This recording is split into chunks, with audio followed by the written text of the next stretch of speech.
a financial expert and CEO and founder of Life Service Center of America, LLC. And she's endorsed by Les Brown. Gigi, thanks for being here and bringing us all together for this. And her topic is God first in your marriage, just talking about her example with her own parents. Thank you so much, Mark. I truly appreciate you. Such an amazing introduction. Now, today I'm going to talk to you all about God first in marriage. And yes, Mark is correct. The example I'm utilizing today is my parents, beautiful souls. And throughout my life, my parents have given us the truth, the good, the bad, and the ugly. And literally, I truly appreciate it. It reminds me of Real Life Marriage by Tracy Morrow, right? The truth. So if you could see the book I'm holding up here, uh, again, that's Real Life Marriage by Tracy Morrow. So again, today I'll be talking to you about God first in marriage. And now to start us off, I'd love everyone to unmute your mic. And when I count to three, I want you all to say with me, I will not give up on my dreams. Are you ready? Right. 1, 2, 3. I will not Not not give give up up on on my my dreams.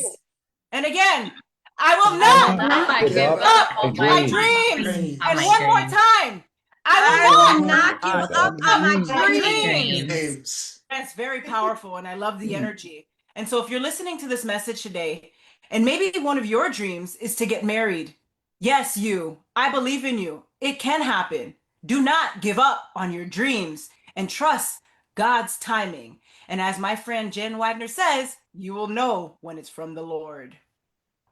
Now, communication in marriage truly matters. Communicate.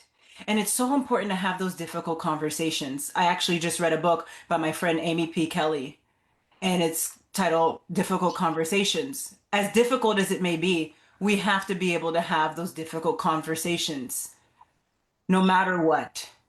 And so go in there with a positive mindset, a positive attitude. Maybe a situation in marriage didn't go as you planned or had hoped for, okay?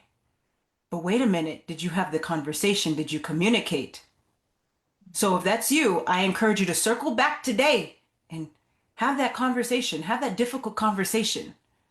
I believe in you. And in fact, after reading Difficult Conversations by Amy P. Kelly, I had a few difficult conversations myself with a lot of loved ones and friends. So, yes, yes, you can do it. I believe in you. Now, respect. Treat others how you want to be treated, right? It goes back to the basics. Treat others how you want to be treated. Respect truly matters. And meet people where they are. And love your neighbor as thyself, right? It's in the Bible as well. And then there's money. Money talks, right? The truth.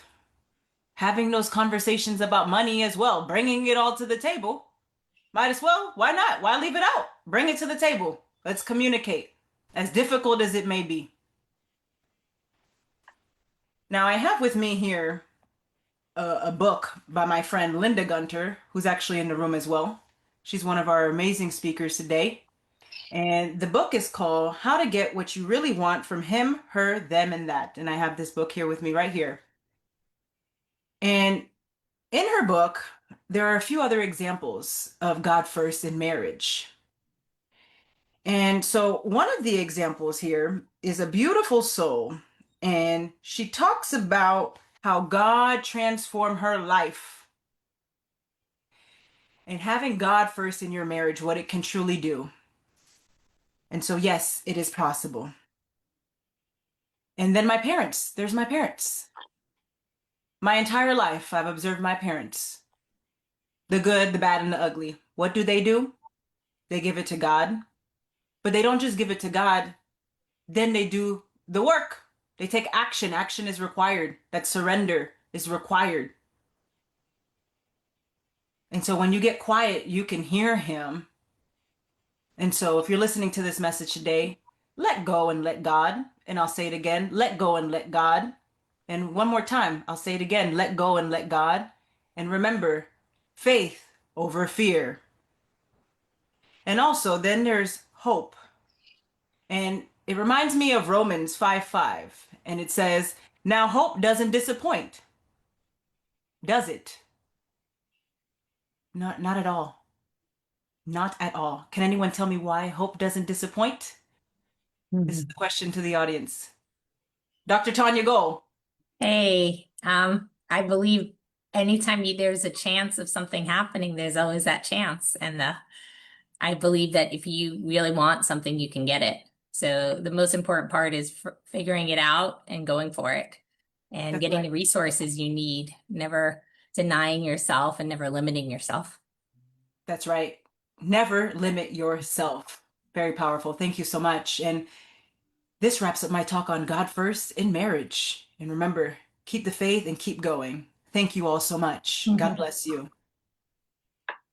Now, I'd love to turn over the microphone to Mark Oelze, our amazing co-host. Mark? Oh, Mark, you're muted. Thank you. I just want to say, Gigi, thank you. It is amazing to be able to have parents Yeah. today, right, that we can look up to and say we've learned from them and Yes. have them who has gone on before us and given us a vision of what to do and how to do it. What a blessing. Thank you. Thank you for everything you shared. Cool. Good. I want to introduce our keynote speaker, someone I've gotten to know here in Wichita, Kansas, that I really appreciated. I was even on a PBS show with her a while ago, and she's just a delight. Her name is Mindy East. Mindy describes herself as a lifestyle specialist. Love that title, Mindy. For over 15 years, Mindy has had the privilege of representing professional speakers from across the country, along with hosting a television show on PBS, plus her own YouTube channel. She's a four-time author and hosts Freedom is Everybody's Job podcast, having interviewed authors, politicians, pastors, frontline doctors, filmmakers, and thought leaders on the national stage today. She is now channeling her experience to redefine life, health, and happiness over 50 into a new project with her company entitled Barren Ridge Productions, called Where Direction Begins. Love that. Mindy is married with children and grandchildren, and her topic for tonight is Where Direction Begins. Mindy, I'm looking forward to hearing what you have to say. Thank you. Thank you, Mark. Well, just like that, I was left at the curb.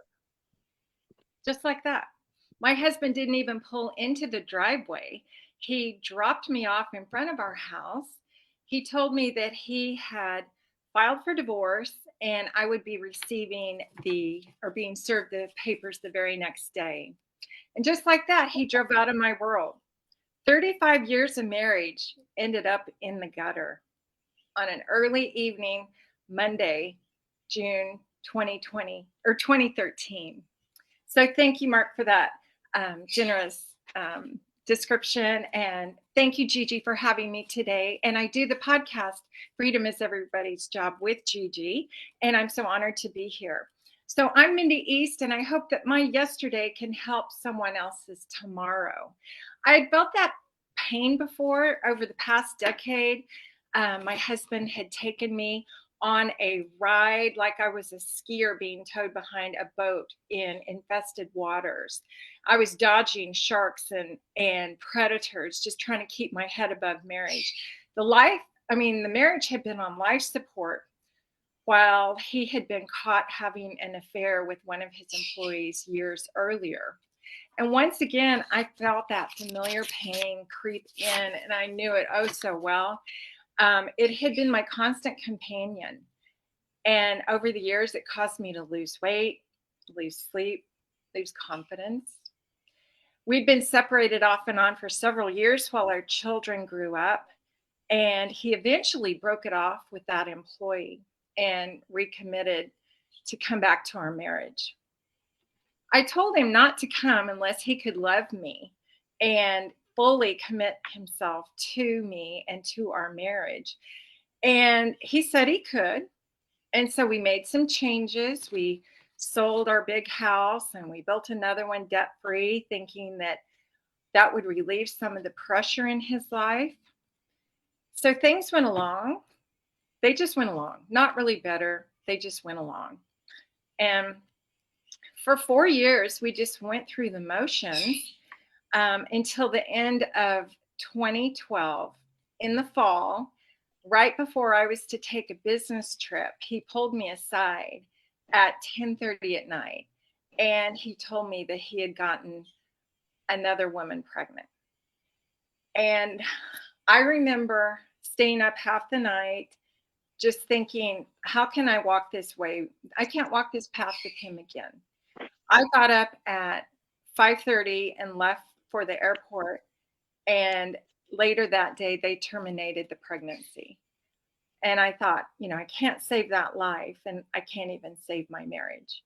So when he served me with divorce papers a few months later, he didn't ruin my life. He set me free. Over the years, I'd asked God to heal my marriage. And when that didn't happen, excuse me, I realized He was going to heal me instead. My prayer went from change him, Lord, to change me, Lord.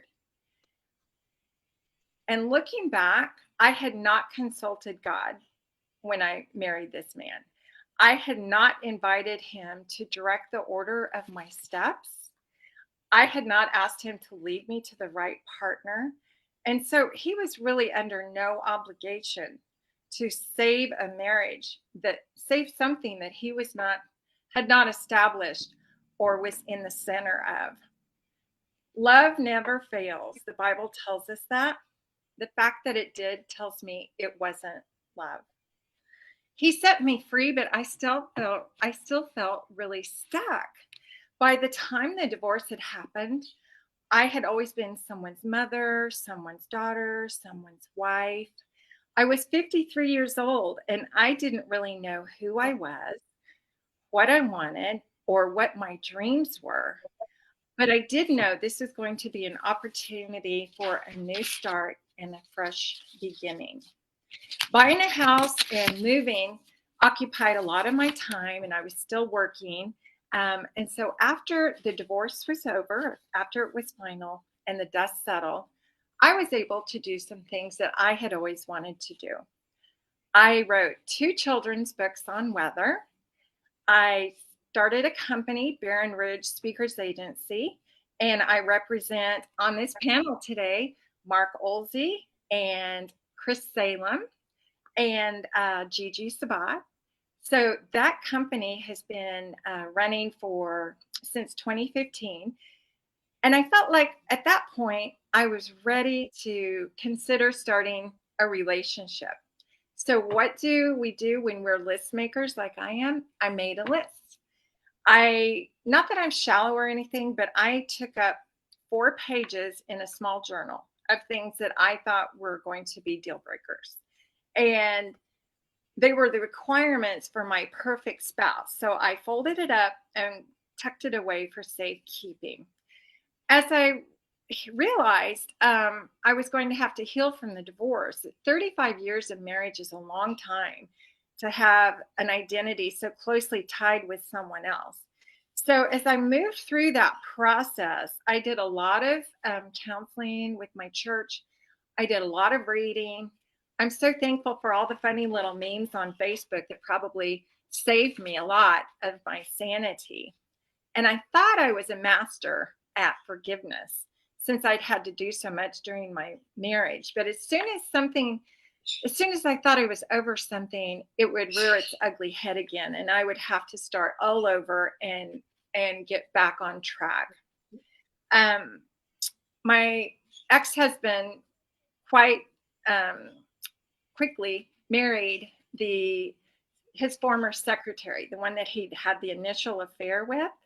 So she's not the one that he divorced me for, but still, she's someone that caused a lot of pain in my life and in my children's life.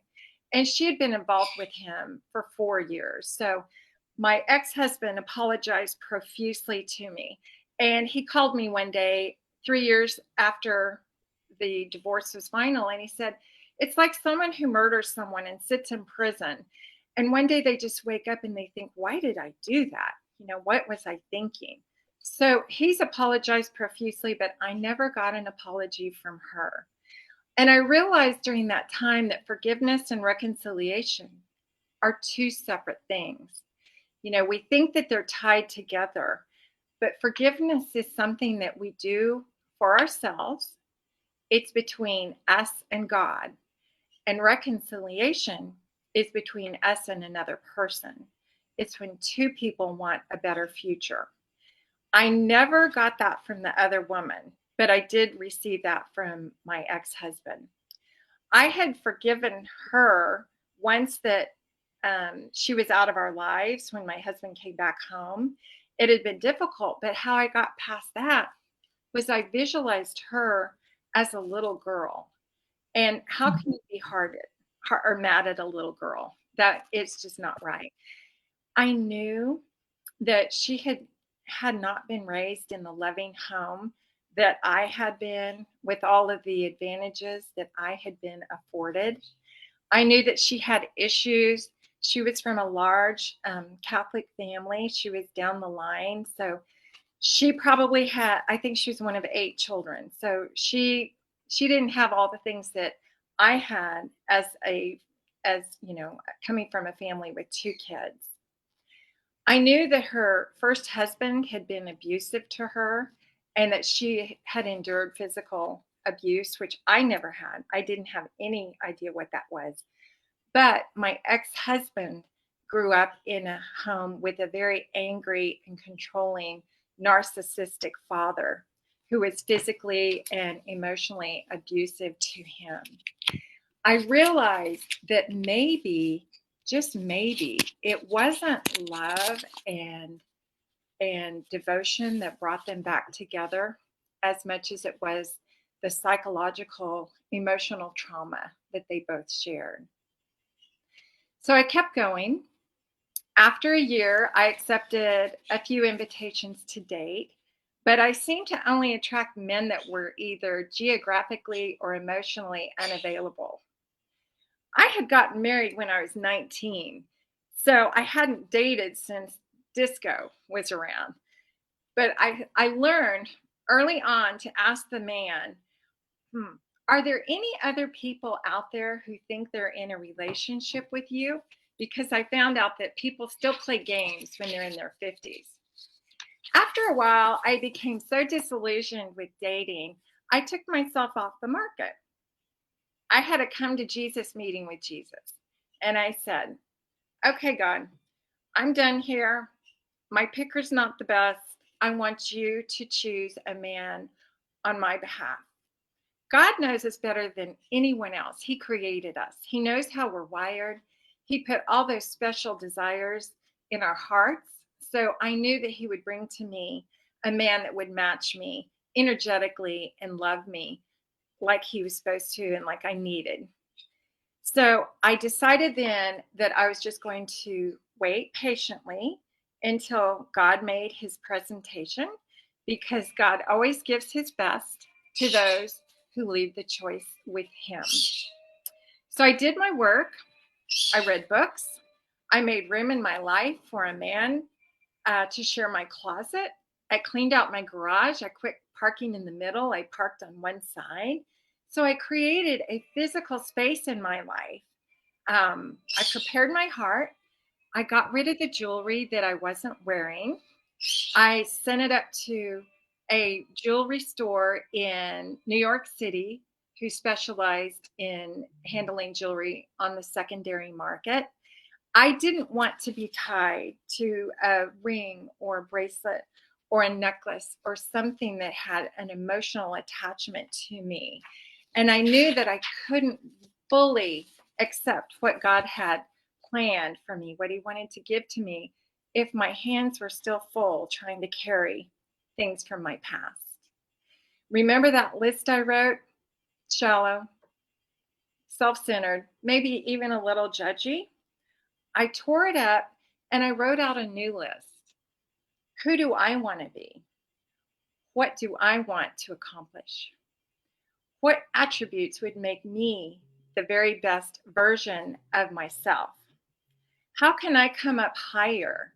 How can I knew that if I came up higher, I could attract a person more matched to my energy and my level of love that I wanted to give. God gives us marriage. Gigi's just mentioned that. And it just makes sense that we invite him in to ours. My prayers were sent up into the heavenly realm where they mixed with the prayers of a former classmate of mine who was living 1,400 miles away and believing for the same thing in Los Angeles, California. Mark had been living out there for 26 years and he'd been a bachelor for 17. When he decided that he was ready to have a real relationship, and it was time in his life too. Now, I knew him from high school, and what's funny is he lived down the street from my grandparents, and I even knew his parents on a professional level. His parents and my husband, we were friendly competitors in business together. We even shared a sales trip to Mexico for a week one time. And I fell in love with his parents. And they had been at my wedding, and I had been invited to family events with his family, but I never knew Mark, which was so funny that we had just not met. But we reconnected on Facebook, and our friendship grew over the course of several months with many phone calls, texts, and emails. He wrote me beautiful letters and he captivated me with his tenderness. After a year, he got to know my heart, my soul, and my mind, and he crossed a mountain range to propose to me. We celebrated our engagement surrounded by our 6 children and our extended family members. And in the fall of 2017, on 11/11, the day that 11/11 is the number when dreams come true, we were joined in marriage. And Mark told me that he had been given the opportunity to marry the woman that he'd always been in love with. He just didn't know what my name was or where I lived. But he had prayed to God and he was trusting God to answer his prayers just like I was. The Bible tells us also it's so important to live at peace with everyone, if at all possible. Now that my ex-husband and I were both remarried, we had to settle the business of coming together and co-parenting to celebrate our children and grandchildren. We had so many happy occasions to prepare for as a family and enjoy, including engagements, marriages, baby showers, baby reveals, births and birthdays, not to mention school functions, games, and holidays. My goal was to always bring restoration. I didn't want the divorce, so I never had spoken disparagingly about my husband to their dad. So I was able to, I didn't want to bash, so I just wanted to accept the divorce, salvage the best, and forgive the rest. I could not reach my goals and dreams if I spent energy on hate and strife. I had trusted God and I kept doing good. So at least if I did fall short, he would honor my efforts. If I was going to fall, I would fall forward. Remember, God always gives you what you ask for or something better. I leaned on Galatians 6:9 to get through. Do not grow weary in doing good, for at the proper time you will reap a harvest if you do not give up. I love that. A harvest, not just enough for a sandwich or a loaf of bread, but an entire harvest, more than enough to share with others. I was experiencing having something better in a wonderful godly marriage to a godly man, and my personal life and career were both reaching new heights. And I still had one final test to pass. The first time I had to be in their home together brought up a flood of emotions I wasn't ready to handle. We were celebrating one of our kids' birthdays, and I was in their home for the first time, I looked around at all the material possessions that used to be in my house. The artwork that we had picked out now hung on her walls. The bookcase that I had displayed my childhood books and all my trinkets now showcased hers as her favorites as instead of mine. And the sculpture that I gave my husband for our anniversary now had a place of prominence in her living room. I know they were just things, but those things used to belong to me just like he did. I got through the evening okay, but a dark mood settled over me for several days. I felt ashamed to be attached to those things, but they represented emotions of a painful event in my life that was still affecting me. I remember asking God, please help me. And quickly in my spirit, I heard him say, go read the story of Sodom and Gomorrah. Lord, what does the story of Sodom and Gomorrah have to do with this situation, except for the obvious? And he said in the book of Genesis, the two angels came to Lot's house. They took Lot by the hands and led he and his wife and two daughters outside and escorted them outside of the city. They told him, escape for your life, flee, go up into the mountains. Do not look back or stop anywhere, lest you be consumed. So that's it, God. That's it. That's so simple.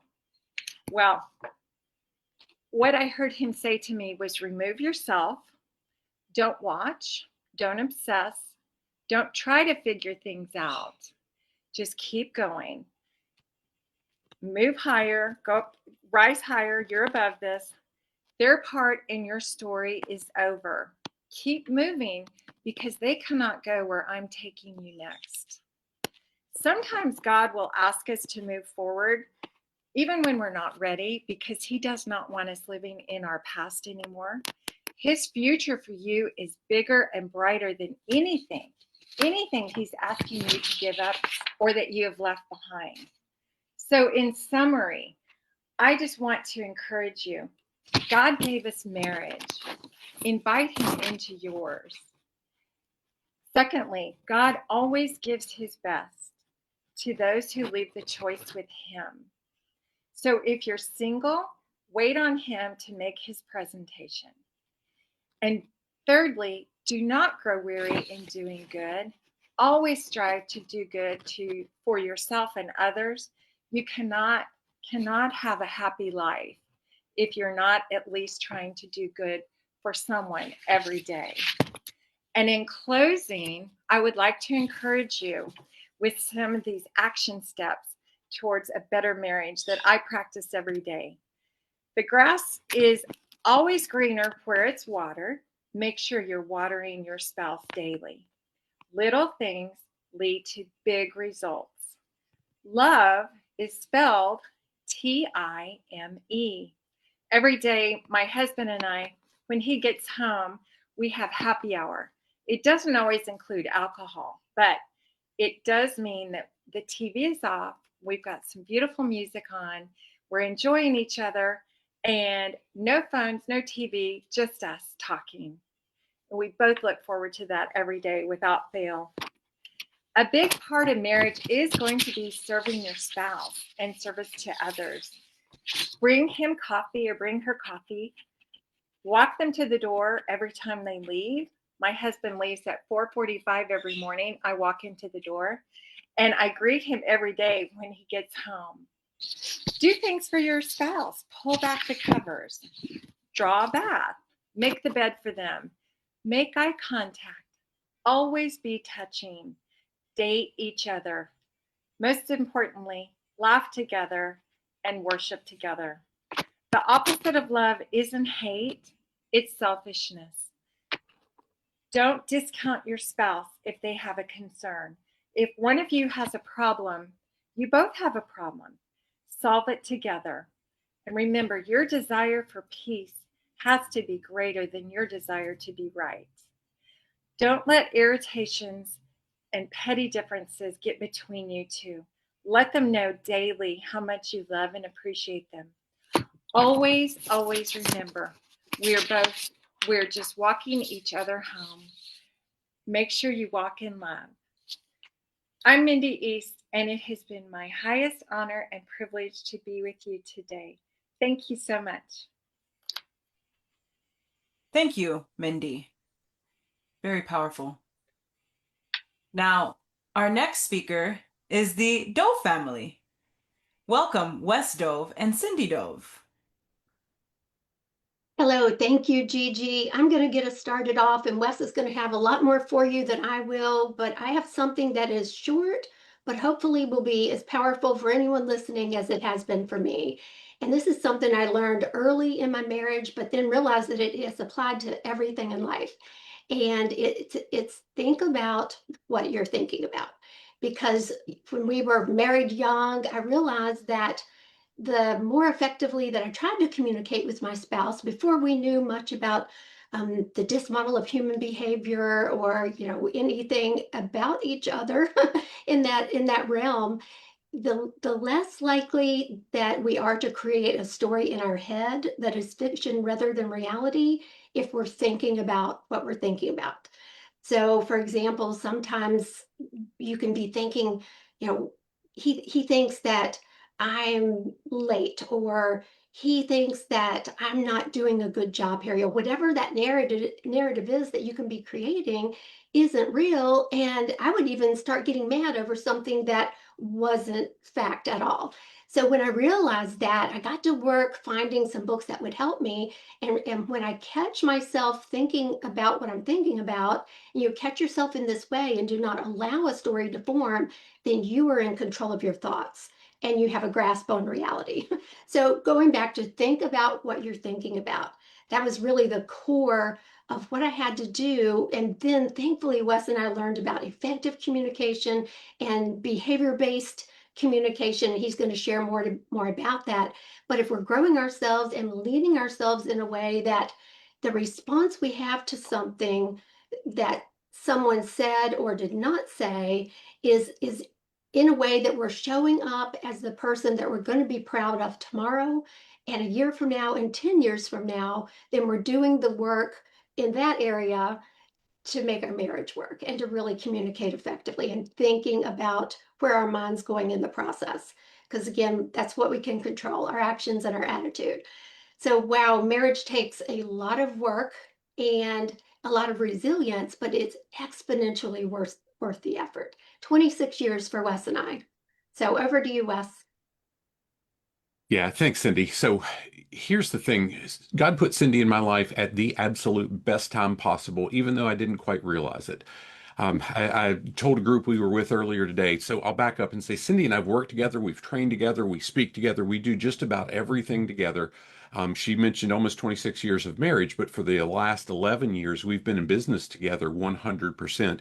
And it's been so much fun to be able to do that because we've understood one another. If we would have tried that same thing 15 years sooner, oh my goodness, what a train wreck that would have been. I mean, we often hear the phrase, do unto others as you want them to do unto you. And that's awesome for how we treat people, kind of. We will take it a step further and say, the most critical lesson that we've ever learned is treat one another like we want to be treated. I want Cindy, I need to treat Cindy the way she needs to be treated. I need to give her the communication that she needs, not what I need, because it's wildly different. She has a deep appreciation for details. She looks for how can we make sure that we're accurate and precise and we're doing everything right from the beginning. We understand everything that we're looking at. And I don't care about the details. I just want to get stuff done, and I get a lot of stuff done. And sometimes I need to go back and tweak it, but the process is it takes both of us. And God put the absolute perfect person in my life for so many different reasons. One, to offset my hold my beer and watch this approach, even though I haven't drank in almost 25 years. But he also put the person in my life that could balance me and complement me in the absolute right ways. When I stopped drinking, she hasn't drank since. because she was there to support me in that process. When I gave up carbs a year and a half ago and I've dropped almost 50 pounds, she did that as well. She changed the way she done it. She's been so intentional about how can I support him? How can I work with him? How can I make sure that I compliment him the best he can, the best she can? And hopefully I do that same thing. But I'll say so many times we interact with folks when we present or we speak or we train together and they say, gosh, I don't think I could work with my spouse that way.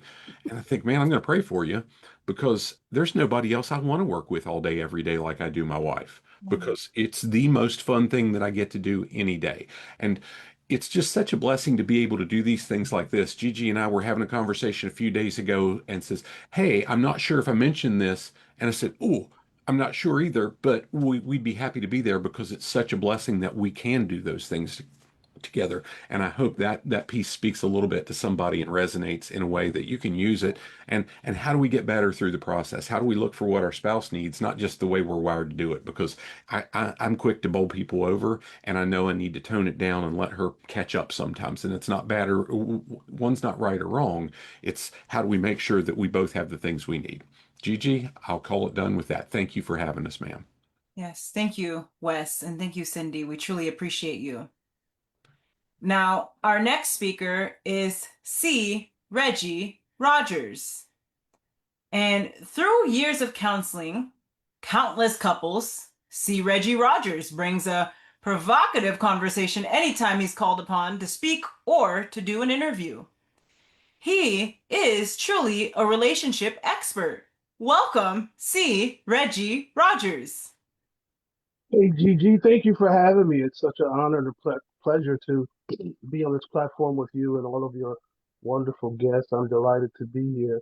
As you stated, my name is C. Reggie Rogers. I am a singles empowerment coach, relationship coach, and I'm the author of the latest book out called Awake and Ready to Date. My moniker is Dating from an Expanded Conscious Perspective.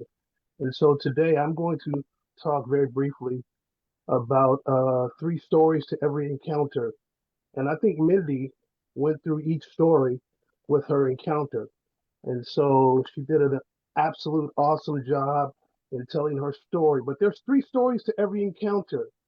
And when there is an encounter between 2 people, there are 3 stories that actually take place.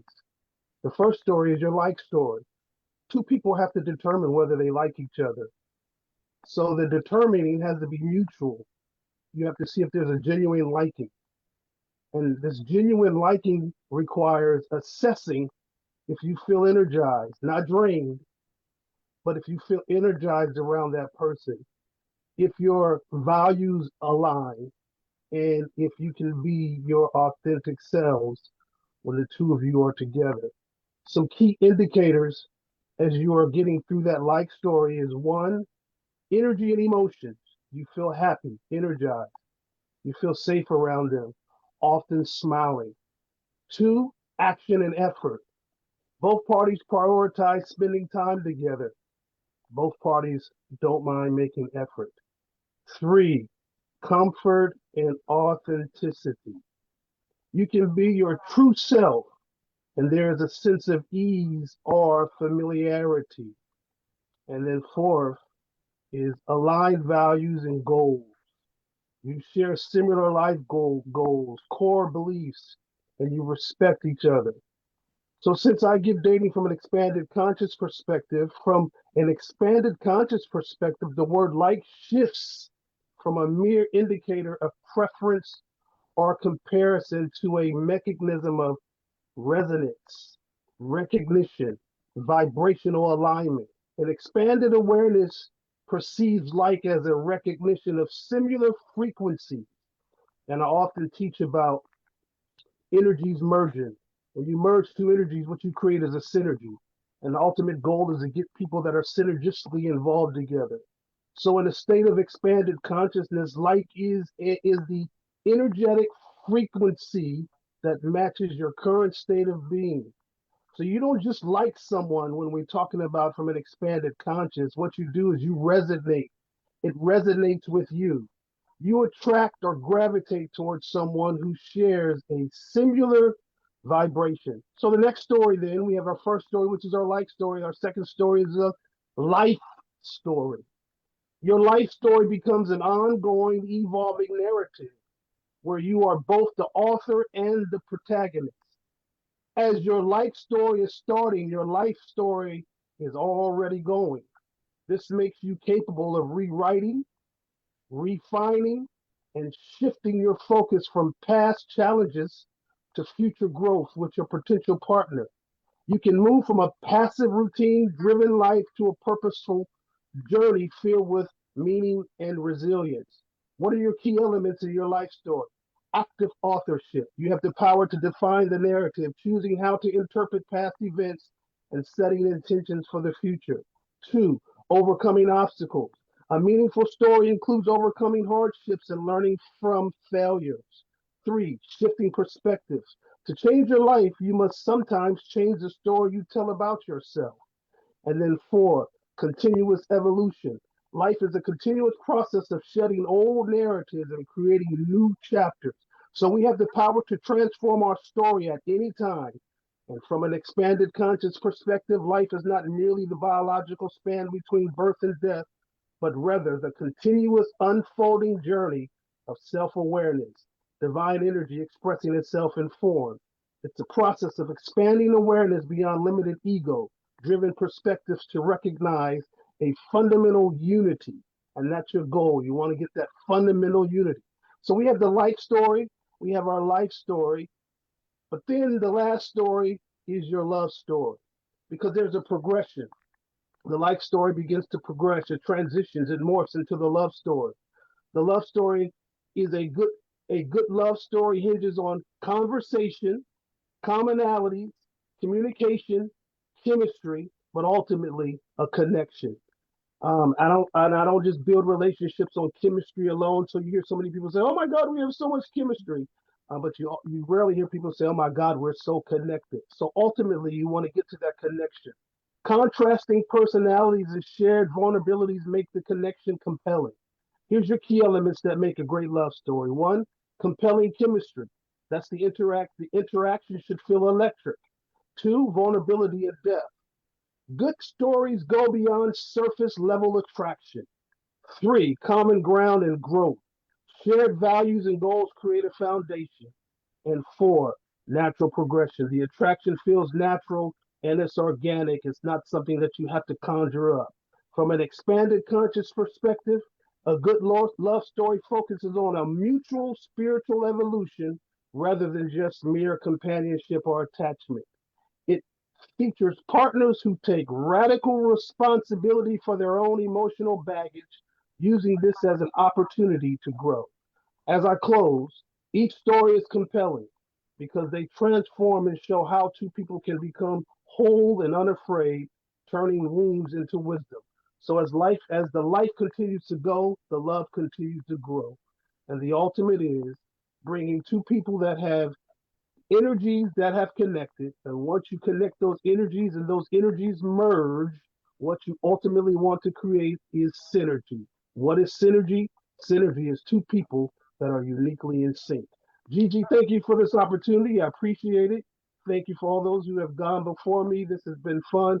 And again, I am C. Reggie Rogers, #1 relationship coach, and I am your singles empowerment coach. I give dating from an expanded conscious perspective. Thank you, Reggie. Now, our next speaker is the Cisco family. Welcome, Bianca Cisco and Dr. Ray Cisco. Now, Apostle Dr. Ray Cisco, PhD, has nearly 30 years of ministry service. A theological editor and community leader, he has developed curriculums, established outreach programs, and written policies for fellowships. A proud graduate with his earned doctorate of educational and organizational leadership. Dr. Cisco emphasizes the cultivation of spiritual gifts to fulfill God's purpose. And Bianca Cisco is a marketing firm owner and lead strategist, content creator, and founder of a women's support and mentorship group, the Grace Collective. She's most proud of her Bachelor's of Global Health, and together, the Cisco family champions relationship with God, priority of family, and having a little fun along the way. Welcome to the Cisco family. Well, good afternoon, everyone.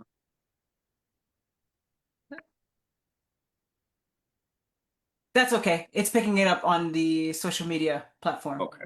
Well, good afternoon, everybody. Dr. Gigi, it is always a pleasure, and thank you for considering us. I am here besides my happily, I think she's still happy. She's smiling.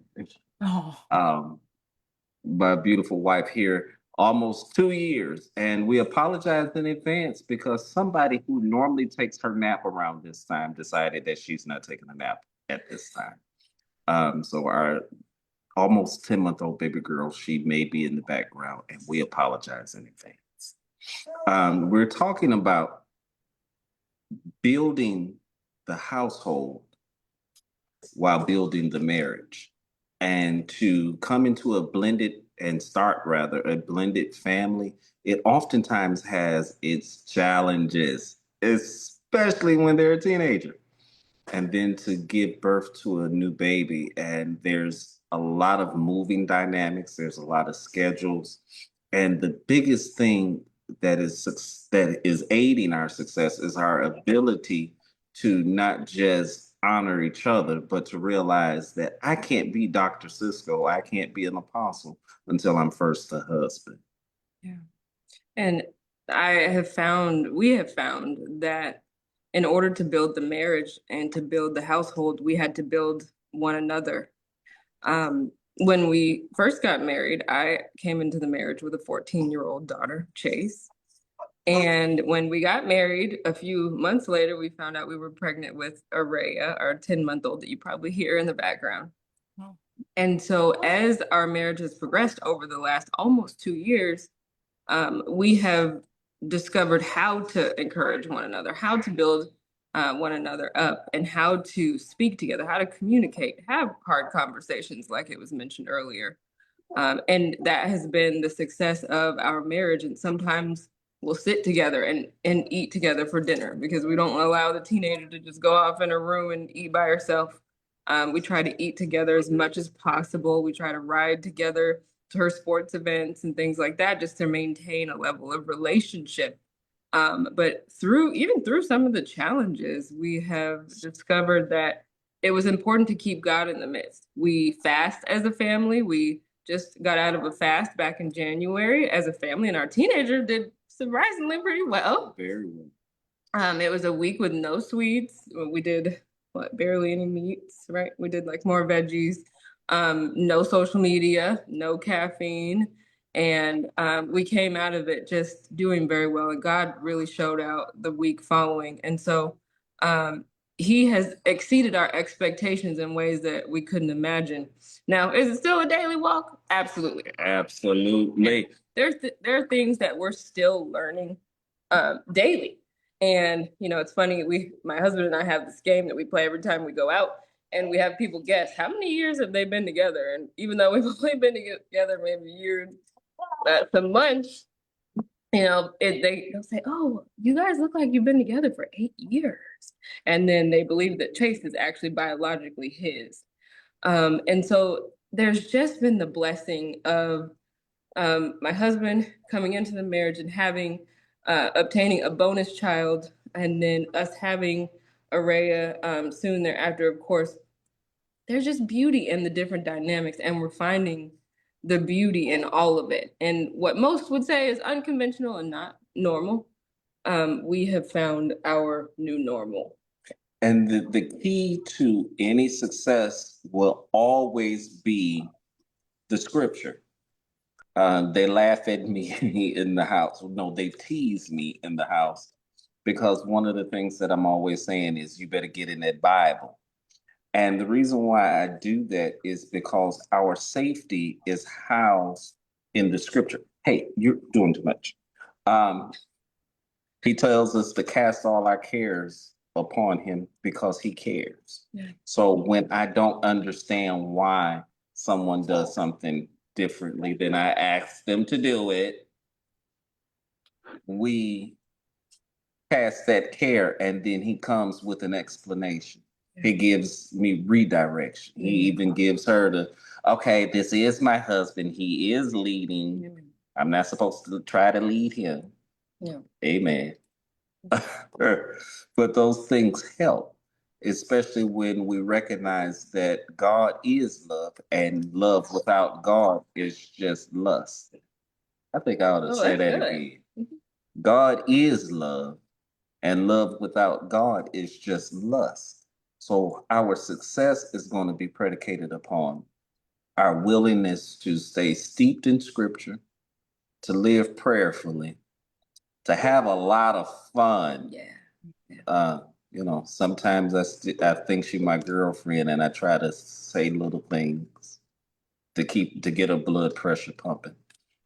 But when we recognize that the household is only as successful as your prayer life, then it's necessary to keep the whole household praying, because who wants a life absent of God? Yeah. Um, Between my first marriage, I call it an experiment. Between my first marriage and my marriage now was 18 years. 18 years between the experiment and the promise. I almost went preachery. I almost told him, tell the Lord, thank you for the promise, but we're not going to do that. In between those years was a lot of work on me, was a lot of fasting and praying. I used to could fit a size 32 suit. The pants are a little larger now. But with God, we're making it happen. So if I were to give a closing thought about building the household as you build the marriage, understand that the marriage is the household for God's love to thrive. What about you? Amen. I would say it is the breeding ground for God's love, and um and just the foundation for for unity. Yeah. Because we came in I believe so individualized at first, and I said, God, how can you use us when he hadn't been with anyone for 18 years? I was previously obviously a single mom, and I said, God, how can you take these broken pieces and make them whole? And so to see God do so many miracles in and through our marriage and through our relationships as a household family unit, it's incredible. It's incredible. I would sing, but I don't want to lose your viewers. But we are so excited. Hey, you can't say hi. This isn't your meeting. Uh, Come in. So we thank you, Global Marriage Conference, for considering little old people like us. Um, we're excited to always be anywhere that Dr. Gigi is. She's absolutely amazing. We have to get back to Florida so we can hug her neck. But if you're in marriage, light that flame again. If you're considering marriage, what will you do to protect that flame? Amen. Amen. We love you guys. Thank you, Dr. Ray Cisco and Bianca Cisco. This is me. Amen. Amen. Amen. Thank you both. It's so amazing. We could pick up little tiny things or one sentence just through everybody. And one thing that just grabbed me. I so appreciate it was the idea that we have to, or we get to build each other up. I just love that, and that's really helpful in our marriages to be building each other up. So way cool. Good. I get to introduce Pastor William Nunez and Angela Nunez. Billy Nunez has been married to his amazing wife, Angela, for 44 years. Together, they have three grown children and four grandchildren. Billy has served in many vocational ministry positions such as senior pastor, youth pastor, young adult pastor, worship pastor, and Billy is currently serving as the National Director of Culture and Corporate Chaplain for Fathom Realty. I love that. Serving over 16,000 agents in 43 states. Ooh. He's also currently serves as an associate pastor at a Keys Vineyard Community Church in the Florida Keys. Ooh, but I love that. I was a part of a vineyard church for a number of years. Love that. That's awesome. He has spoken, trained, taught, and led worship all across the U.S., Europe, India, and the Middle East, and Central America and Mexico. And his commitment to his Christian faith, family, and community shines through every aspect of his life.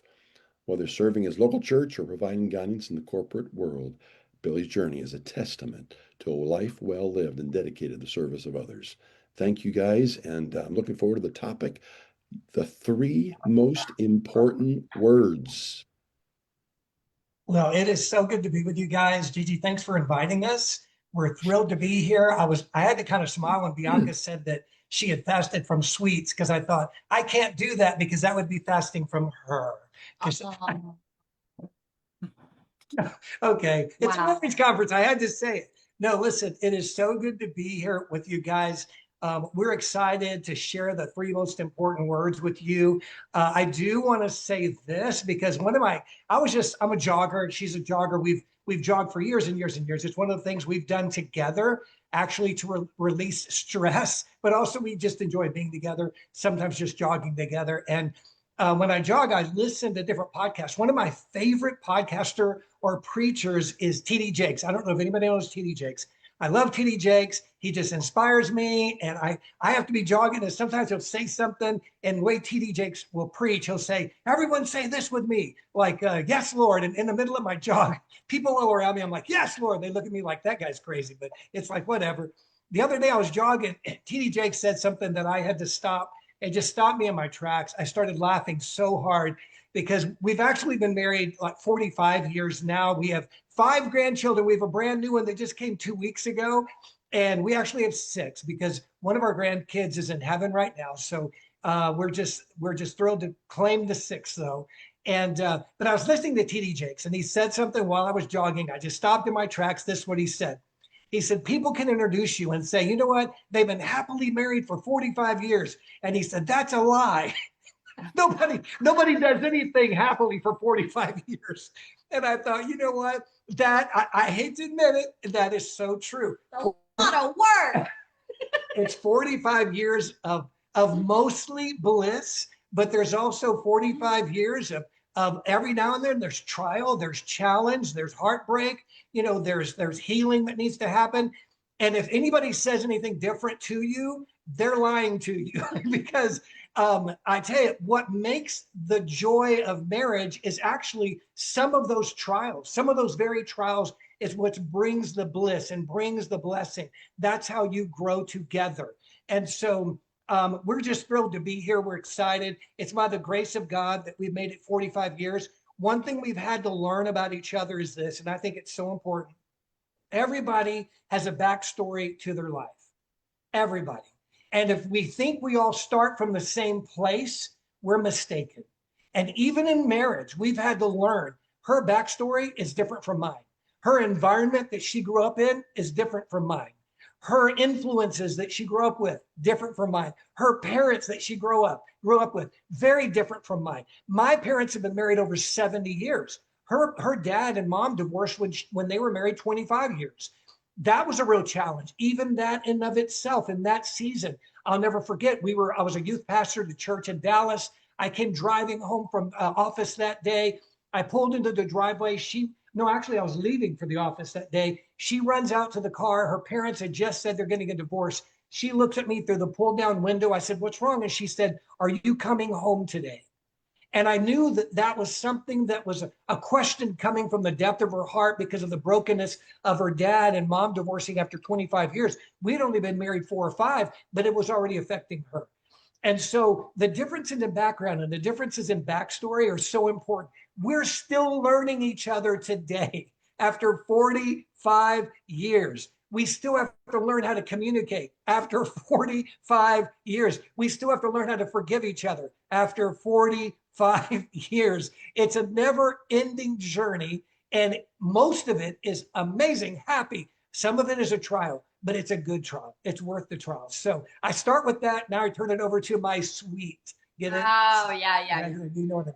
Okay, so one of my points I want to make is real love is waking up every day saying, I choose you. I still choose you. Now, when you wake up in the morning, maybe you have a breathe right strip over your nose because you started snoring, or you got slobber coming out, and your hair is all, I got this cowlick that's just driving me bananas right now. And you look over, and he might look at me and goes, okay, I choose you. Ah, no, you just wake up every morning and you say, you know what? I choose you again, buddy. I choose you again, and I choose you again. Always choose each other daily, no matter what, and rehearse how you met. The other day, I heard him telling, he was doing a national webinar for our brokerage, and I heard him tell the story of how we met. And I got big old crocodile tears coming down after 45 and a half years of marriage. I needed to hear that story again. Not for not for the sake of having to choose him, because I'd already chosen him that day, but for the sake of the power of remembering. Do you know there's power in remembering? That's why we do communion.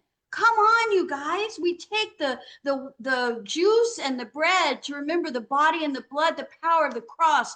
The power of remembering how you met is so important. And the last thing, I'm trying to watch the clock. The last thing is, don't forget, husbands, to pursue. Don't forget to flirt with each other and date and have private jokes and grab each other and dance in the kitchen spontaneously. Don't forget to kiss. Don't forget to kiss. Don't leave kissing out. It's such an important thing. And do the read through the Bible together and memorize scripture together. That has been such a glue for us. I will tell you a couple of things. And just that's what she does when she sees me in the morning. No, I'm kidding. Sorry, that was inappropriate. Okay, so I will say this. One of the things we've done is we read the Bible through in a year. We do it together. We've done this for, I don't know, 25 years, 30 years. We're on the same program. We read it together. We try to talk about it. Not They just kissed. That was so good. They just kissed. Oh, that's so good. Oh. Okay. Yeah, and so anyway, stop it. You're interrupting me. I'm kidding. All right. So they're still kissing. All right, let's just watch them. No, no. Listen, so what happens is we actually talk about the reading after we read the Bible together. Most every single day, one of us mentions something that we gleaned from that reading that day. And we may not always do it together. No. And it doesn't happen every day. I don't want to give the wrong impression. Yeah, not every We day. do read it as, by the way, if you ever do read a Bible in a year, if you skip a day, don't try to make it up. It's going to frustrate you. It's too much. So just start where you left off and do it and do it and do it and do it. And it's going to be amazing. But we do try to discuss that. And it actually has helped us in so many family decisions. We call it a wisdom search. Well, we'll say this is something we need to make a decision on as a family. Let's go to the Word. And we'll read the Bible together, share it until God speaks through the Word. It's so important for us. Another thing I think that we've learned to grow in is never stop being curious. One of the things we try to do, yes, 45 years is a long time. She was 19. I was 22. I gave it away how old we are. She was 6. I was 9. We're old. Okay, so the gray beard gave it away already. So whatever. All right. I will say this. Never stop being curious. It's so important to always ask questions of each other. How did your day go? What are you feeling today? What do you think we ought to do for this evening? Or you want to stay home? You want to go out? What are you feeling inside your heart? Never stop being curious. Never stop discovering one another. Do you know that after 45 years, almost every single day, I discover something new about this girl right here? And okay, but I can tell you now that you've heard the giggle, I'm like, okay, what's going on behind that? Where something else is going on. I try to discover and learn every single day because it helps you fall in love again and again and again and again. So I will say this too, as we kind of wrap our time up, but I will say the 3 most important words. Why did we call our talk that? Because of this. My parents have been married for over 70 years. We're in San Antonio, Texas right now. We're in Florida normally, but we're our grandkids' kids and everyone, family is in San Antonio. So we've got a place here, we've got a place there. We go back and forth. My parents are here. We were riding with them recently, about a year ago in the car.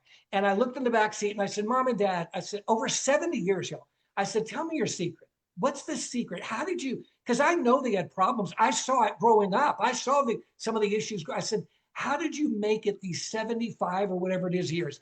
And my mom, without skipping a beat, said this, Billy, don't give up. I thought, oh my goodness, how profound is that? I mean, it's profound. Now, listen, easier said than done. I know there's certain circumstances. I used to run the domestic abuse shelters in the Florida Keys for Monroe County, the whole county down there. I was the director of operations for the domestic abuse shelters in the Keys. I will tell you, there are situations where you need to give up. I appreciate what my mom said, but I'll let you know it just on a level ground with everything the way it should be.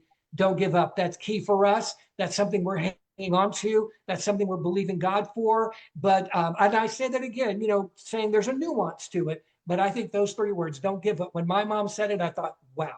So last words? No, that's it. I choose you. Okay.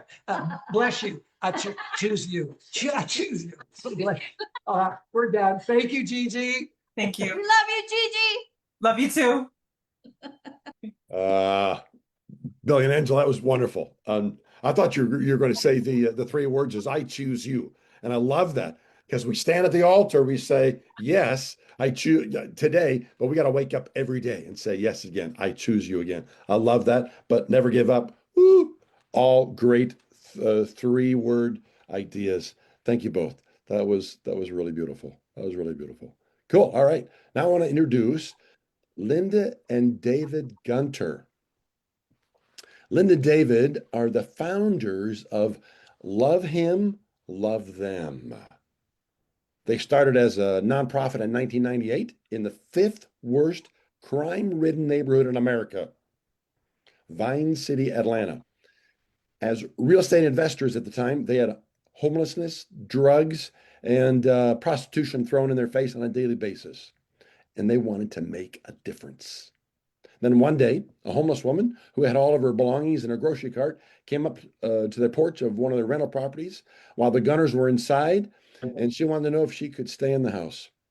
After trying to get into every homeless shelter she could, there were no openings. So the Gunners took that actual property the lady had come to and turned it into a homeless shelter.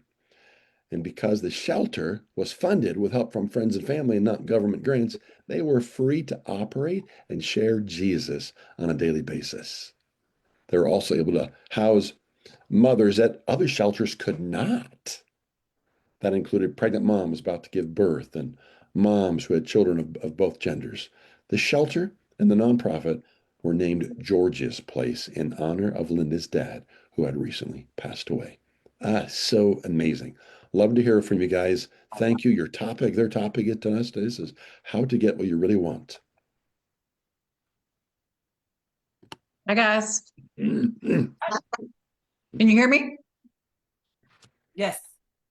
Okay, perfect. Well, Gigi, there is no David because we have 12 kids and 4 of them are home tonight. So David is actually upstairs with about 4 or 5 kids, my mom, and several other things. But the main reason that I came on tonight is that's such an old introduction for that homeless shelter. I can't believe that was probably 100 years ago. David and I have been married for 32 years. That is one of many insane things that we have done. One of the reasons that Gigi and I have actually met is because I parle Creole Haitian. So she, right, so we could do this whole thing. We've got multiple locations in the country of Haiti. We've got tons and tons of things going on. So I do have my timer set because the other thing David said is it takes you 10 minutes to say your name. So if we've only got 10 minutes, there's no need both of us being down there. So I'm actually coming to you from our podcast studio downstairs in our home. And I want to make sure that I say 2 things if I don't say anything else. One is we have a brand new book out called Not Tied Right, which is for people who are not yet married. It's 7 weeks to secure your love knot. And then the topic of my conversation that I wanted to talk with you tonight is how to get what you really want from him, her, them, or that. Now, we've had a lot of fun on here tonight, but I just want to say that in my experience, when people are coming to marriage conferences, it's not because let's say we have some percentage that are very happy-go-lucky and everything is amazing. But 9 times out of 10, if you've gotten to the point that you got to go to a marriage conference, things ain't real happening at your house.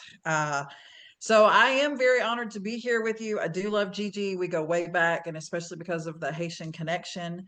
But the truth of the matter is that a lot of the people that are going to be here or that are going to tune in to listen, it's because something's in a hot mess, right?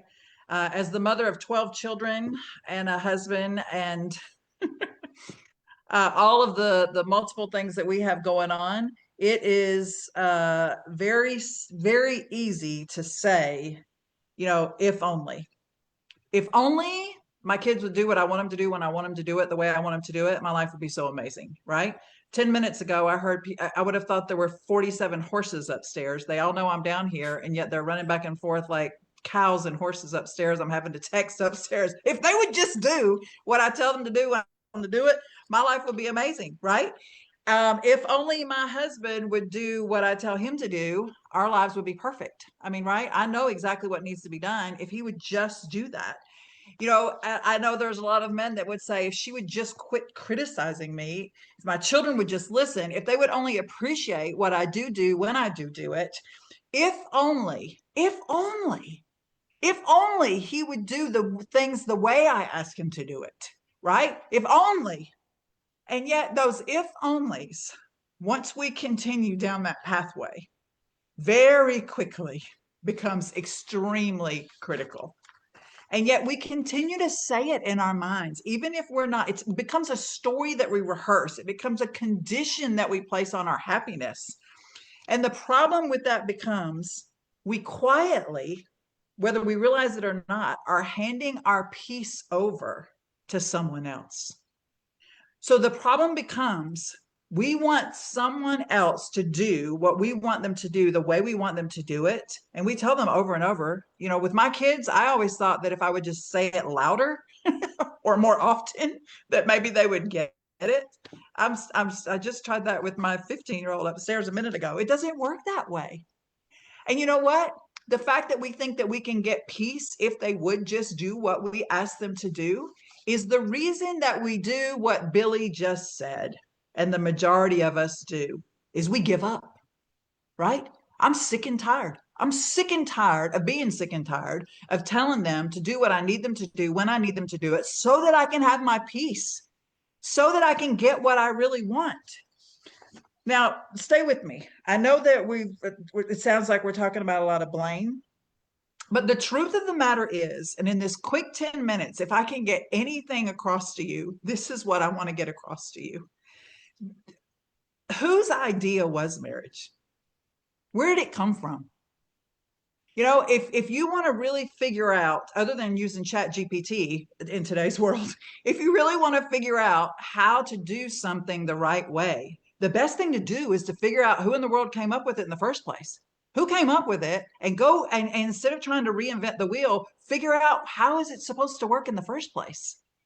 And the truth of the matter is, there's only two institutions, there's only two things that Jesus Christ himself came up with, and that is marriage and the church. Those are the two institutions that were his ideas. And so guess what? Our enemy, which by the way, your spouse is not your enemy. Your kids are not your enemy. I mean, sometimes I can look at David and think he is Satan, but he's really not Satan, right? He is not my enemy. And so the truth is, the same way that Satan wants to fight against whatever it is that Jesus came up with, his battle is, his goal is to ruin anything that Jesus came up with. Why do you think there's a church on every corner? I mean, Gigi knows we brought one of our orphanages here to America as the Haitian Orphan Children's Choir. They actually sang on one of her shows. But do you know that while we're booking that worldwide up and down the East Coast tour, we can't even get two churches that are on the same corner together to agree to let a choir come, because this one wants to do things their way and this one wants to do things their way, right? There's a Methodist, there's a Presbyterian, there's a Baptist. We can't even get that together. Why? Because our enemy is fighting against anything that Christ has come up with. And if we ever could get that into our heads, I mean, I tell my kids all the time, Fred and Merlanda are upstairs right now. If Fred comes by and bops Merlanda on the head, but she didn't see that Fred was the one that bopped her on the head, and she thinks that Blessing did it, she's going after Blessing. Well, she's fighting the wrong enemy. Blessing didn't have anything to do with that. And that is exactly what we do in our marriages. We fight against each other, thinking that our husband or our wife or our spouse is our enemy. And when in reality, and take this for whatever it's worth, but Gigi will understand this because we have discussed this on numerous occasions, it is a demonic thing. We see that so clearly in Haiti. We fight against the demonic realm so much. And yet, what do we do in America? We give up. We give up.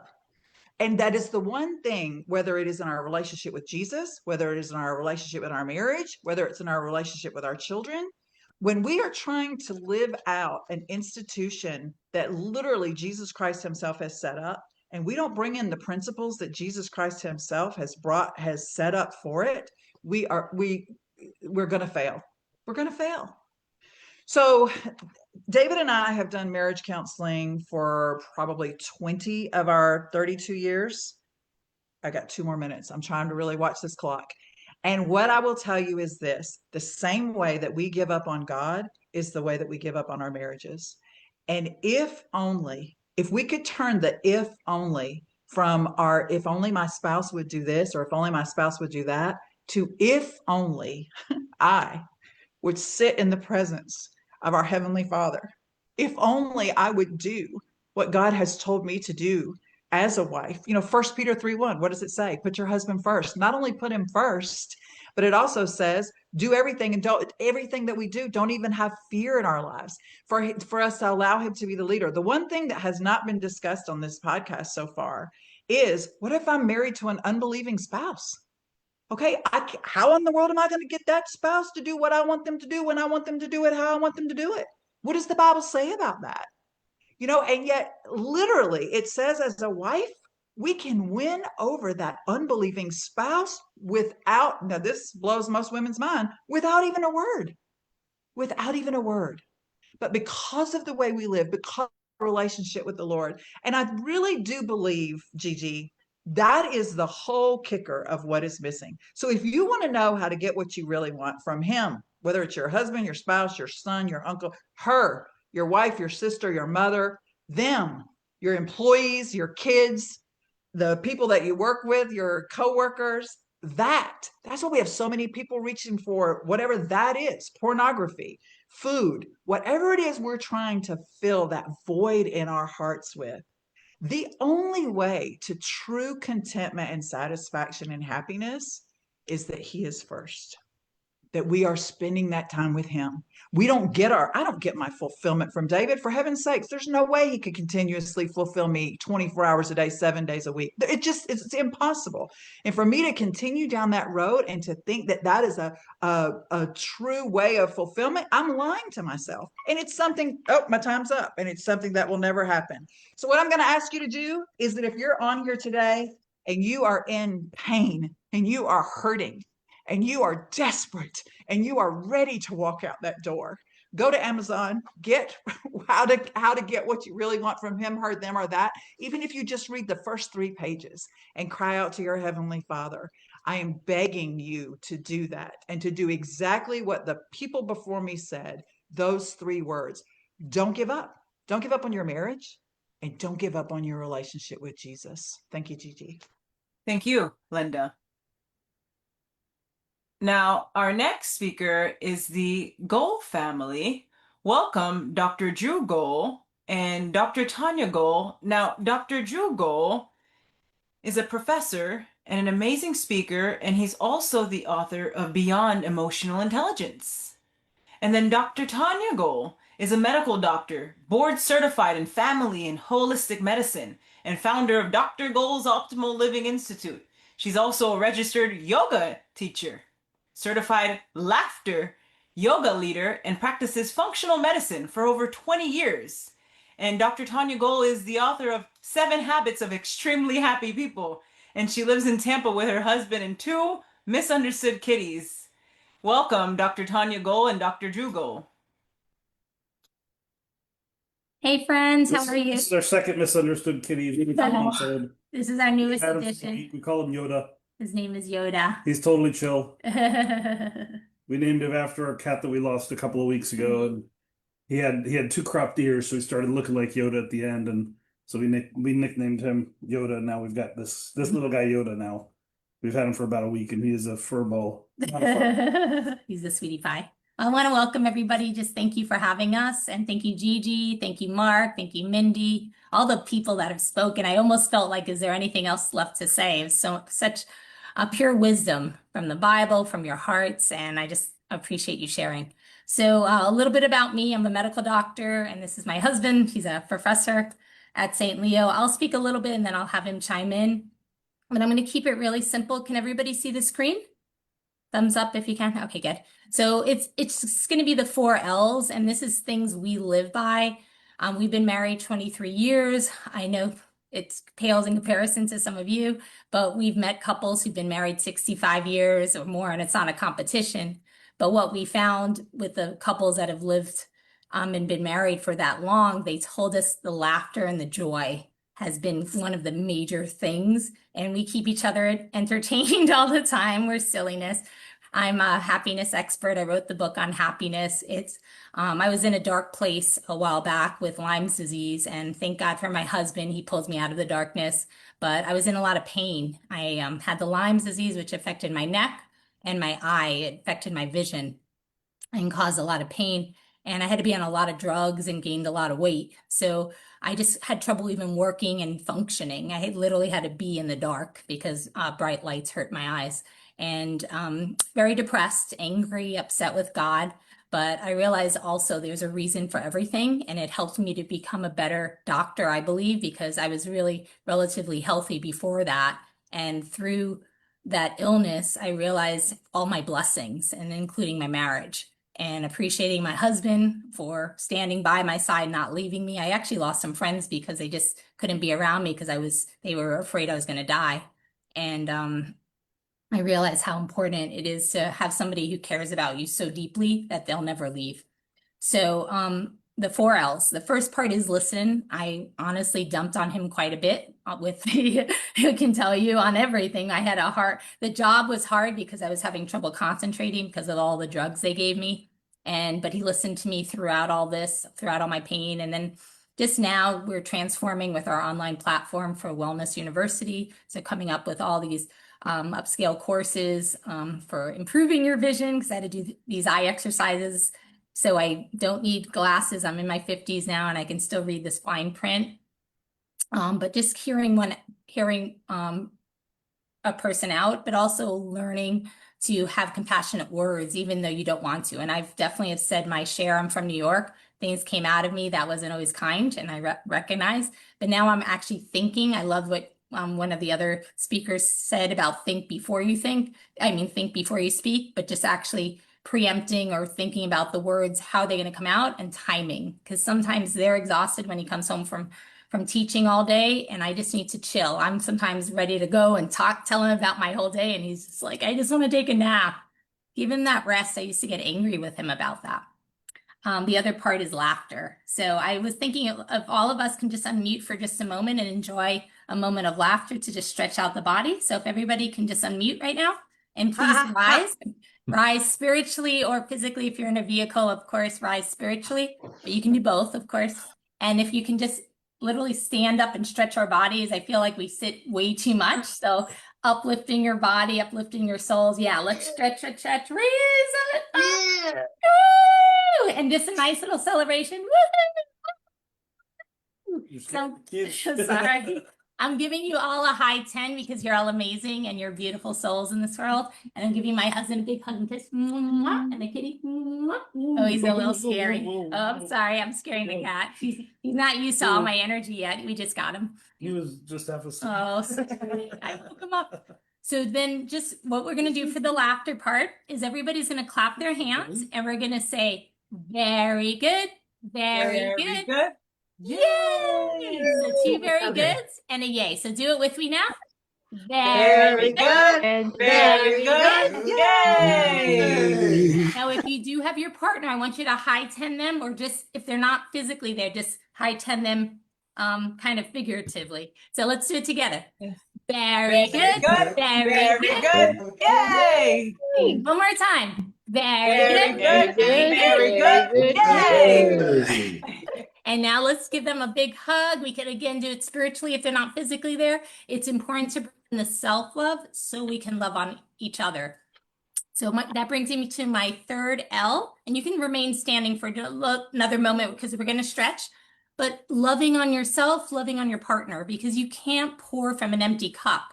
So if you're not caring for you, you can't really care for other people. And I know for women and men, we're in that sandwich generation sometimes where we're caring for our parents, we're caring for our kids, our grandkids, and then where's the room for us?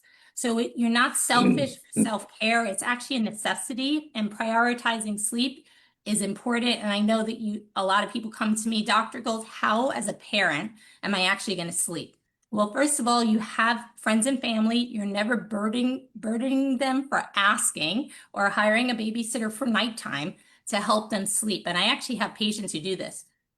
They have nighttime babysitters so they can actually rest. And I understand costs, but sometimes those can be friends, family members. I volunteered for my patients and my friends to just babysit their kids because, you know, if you have kids that are older now, you love to see little kids again and just spend time with them.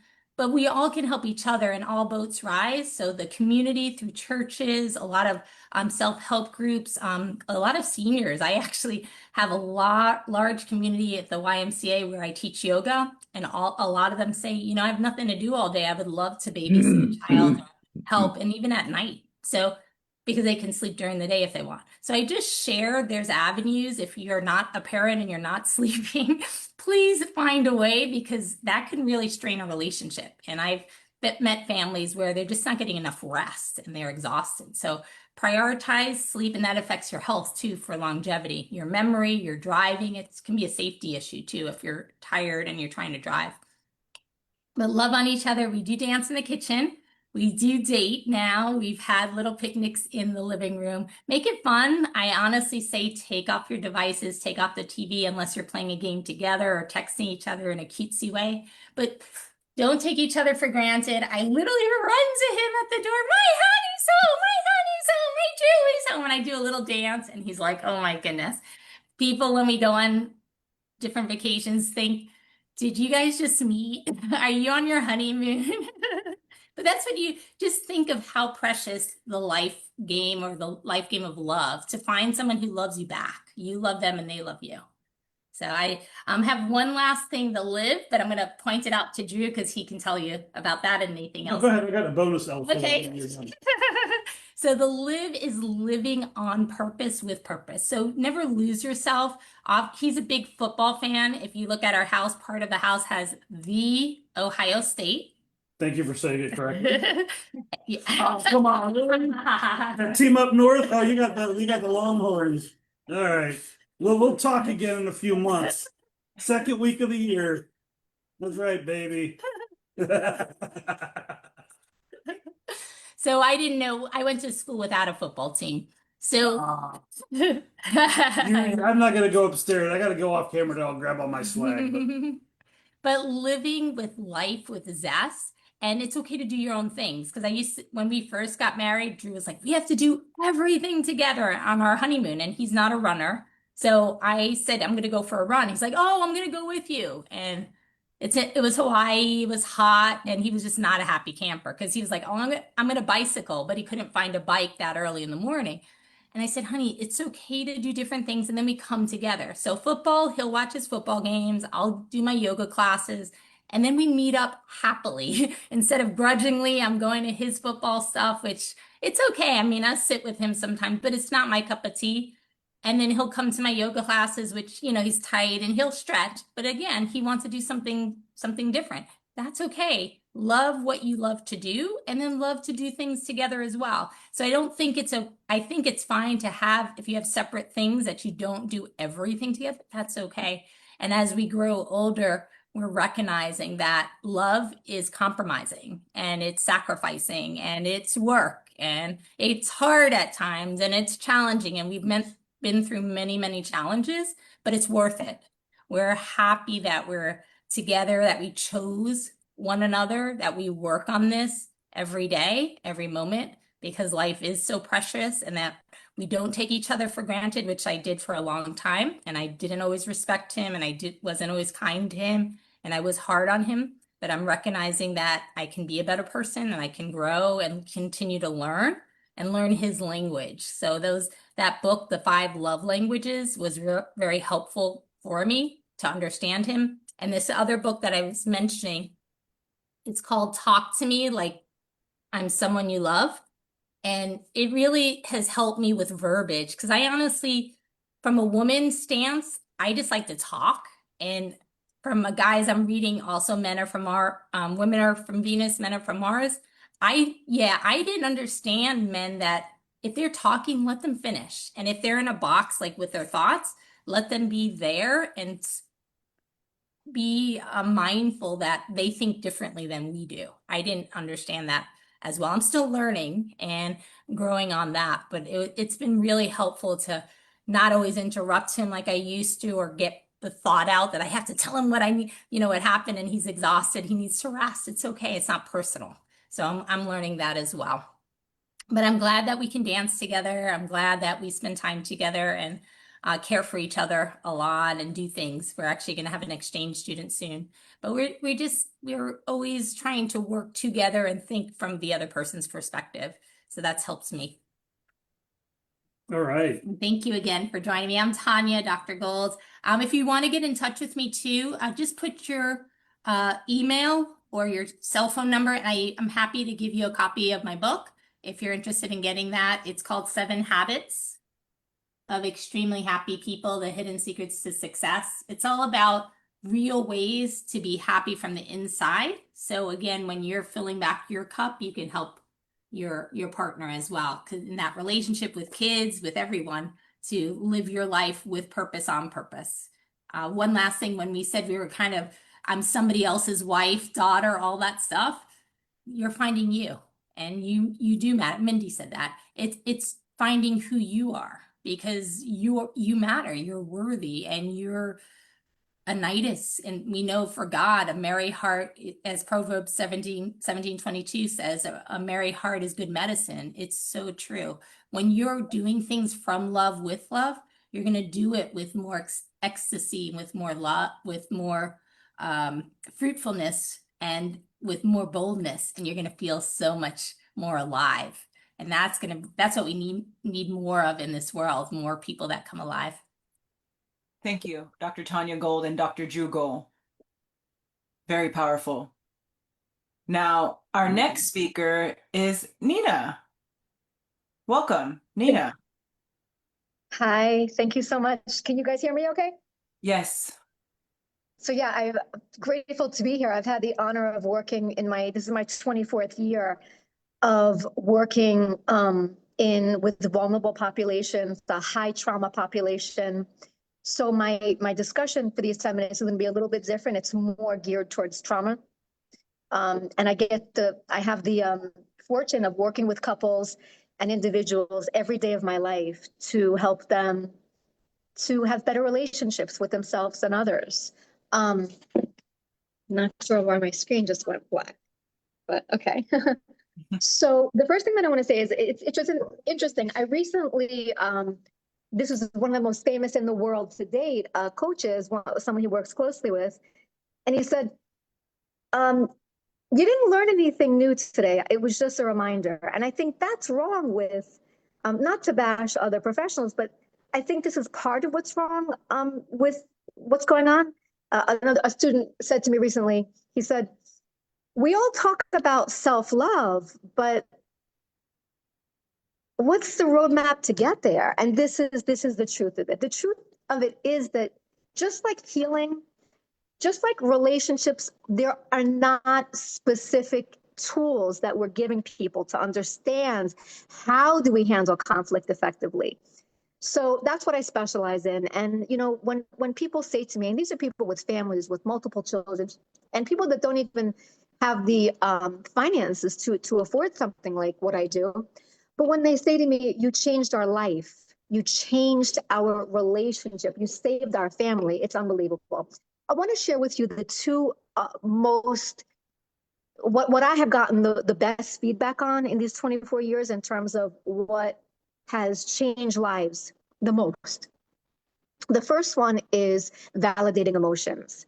So this can be done with children, with family members. So let's say there's a phone call between two people where wife is saying, and I'm married for 19 years as well, I've got to say that, but wife is saying, you know, I thought you said you were going to be here for dinner tonight and you're not. This is really upsetting. And husband responds, what's the big deal? I'm doing everything. I'm doing my best. So that would probably escalate the conflict. So what would de-escalate and create harmony in the discourse would be more something that would look like, okay, I understand this is difficult. You really wanted me to be there. And that is an immediate de-escalator. That's an opportunity for co-regulation right there, right? One of the things that I do with the couples that I work with is I have them immediately, sorry about the screen, I don't know why this is happening, but I have them immediately, the first day, get a very, choose whatever one you find, a feelings and a needs list, tape it to the fridge. And when the tension rises, go to the feelings list, I feel statements. The other thing is back and forth, I feel statements. You can designate like 15 minutes, 2 minutes each, 1 minute each. We're going to go back and forth, just I feel statements, unburdening. The second thing is making sure not to use always and never in the discussion. The third thing to do is work on co-regulation, okay? The fourth thing is make sure that when the tension mounts, that there's this, as Pearl says, one of the partners is probably very anxious attachment, right? And so one of the things to do is to say, hey, we're not going to stonewall like the Gottmans talk about. We're not going to stonewall, right? That's just like, I can't deal with you and storm off. No, that's stonewalling. We're not going to do that. But instead, we're going to use this type of language. I'm not doing a lot of justice to the discussion right now. Can we come back to this, let's say 8 o'clock? That's a beautiful way to handle that. When I spoke about co-regulation just a moment ago, this is one of the main reasons that conflict rises. And so if we can, with our partners, say, hey, and you've got to front load with these exercises. That's the thing. You've got to learn them before so that you can go to when it's conflict cycle is beginning, right? You can go to, okay, let's co-regulate. So we already know what that is. So maybe it's back to back, slowing down the breath, doing some nice circular breathing together. Again, learning all this before. Okay, let's do it. Circular breath, noticing the breath, calming down. And I teach people how to do these things. And then it's like, okay, yeah, let's go to co-regulation. Okay, yeah, let's go to a meeting of two. Okay, yeah, I'm not feeling validated and heard. So the interesting thing about trauma survivors, which I specialize in working with people who've had childhood trauma, and so they need these exercises and tools. The interesting thing is that trauma survivors don't trust, don't talk, and don't feel.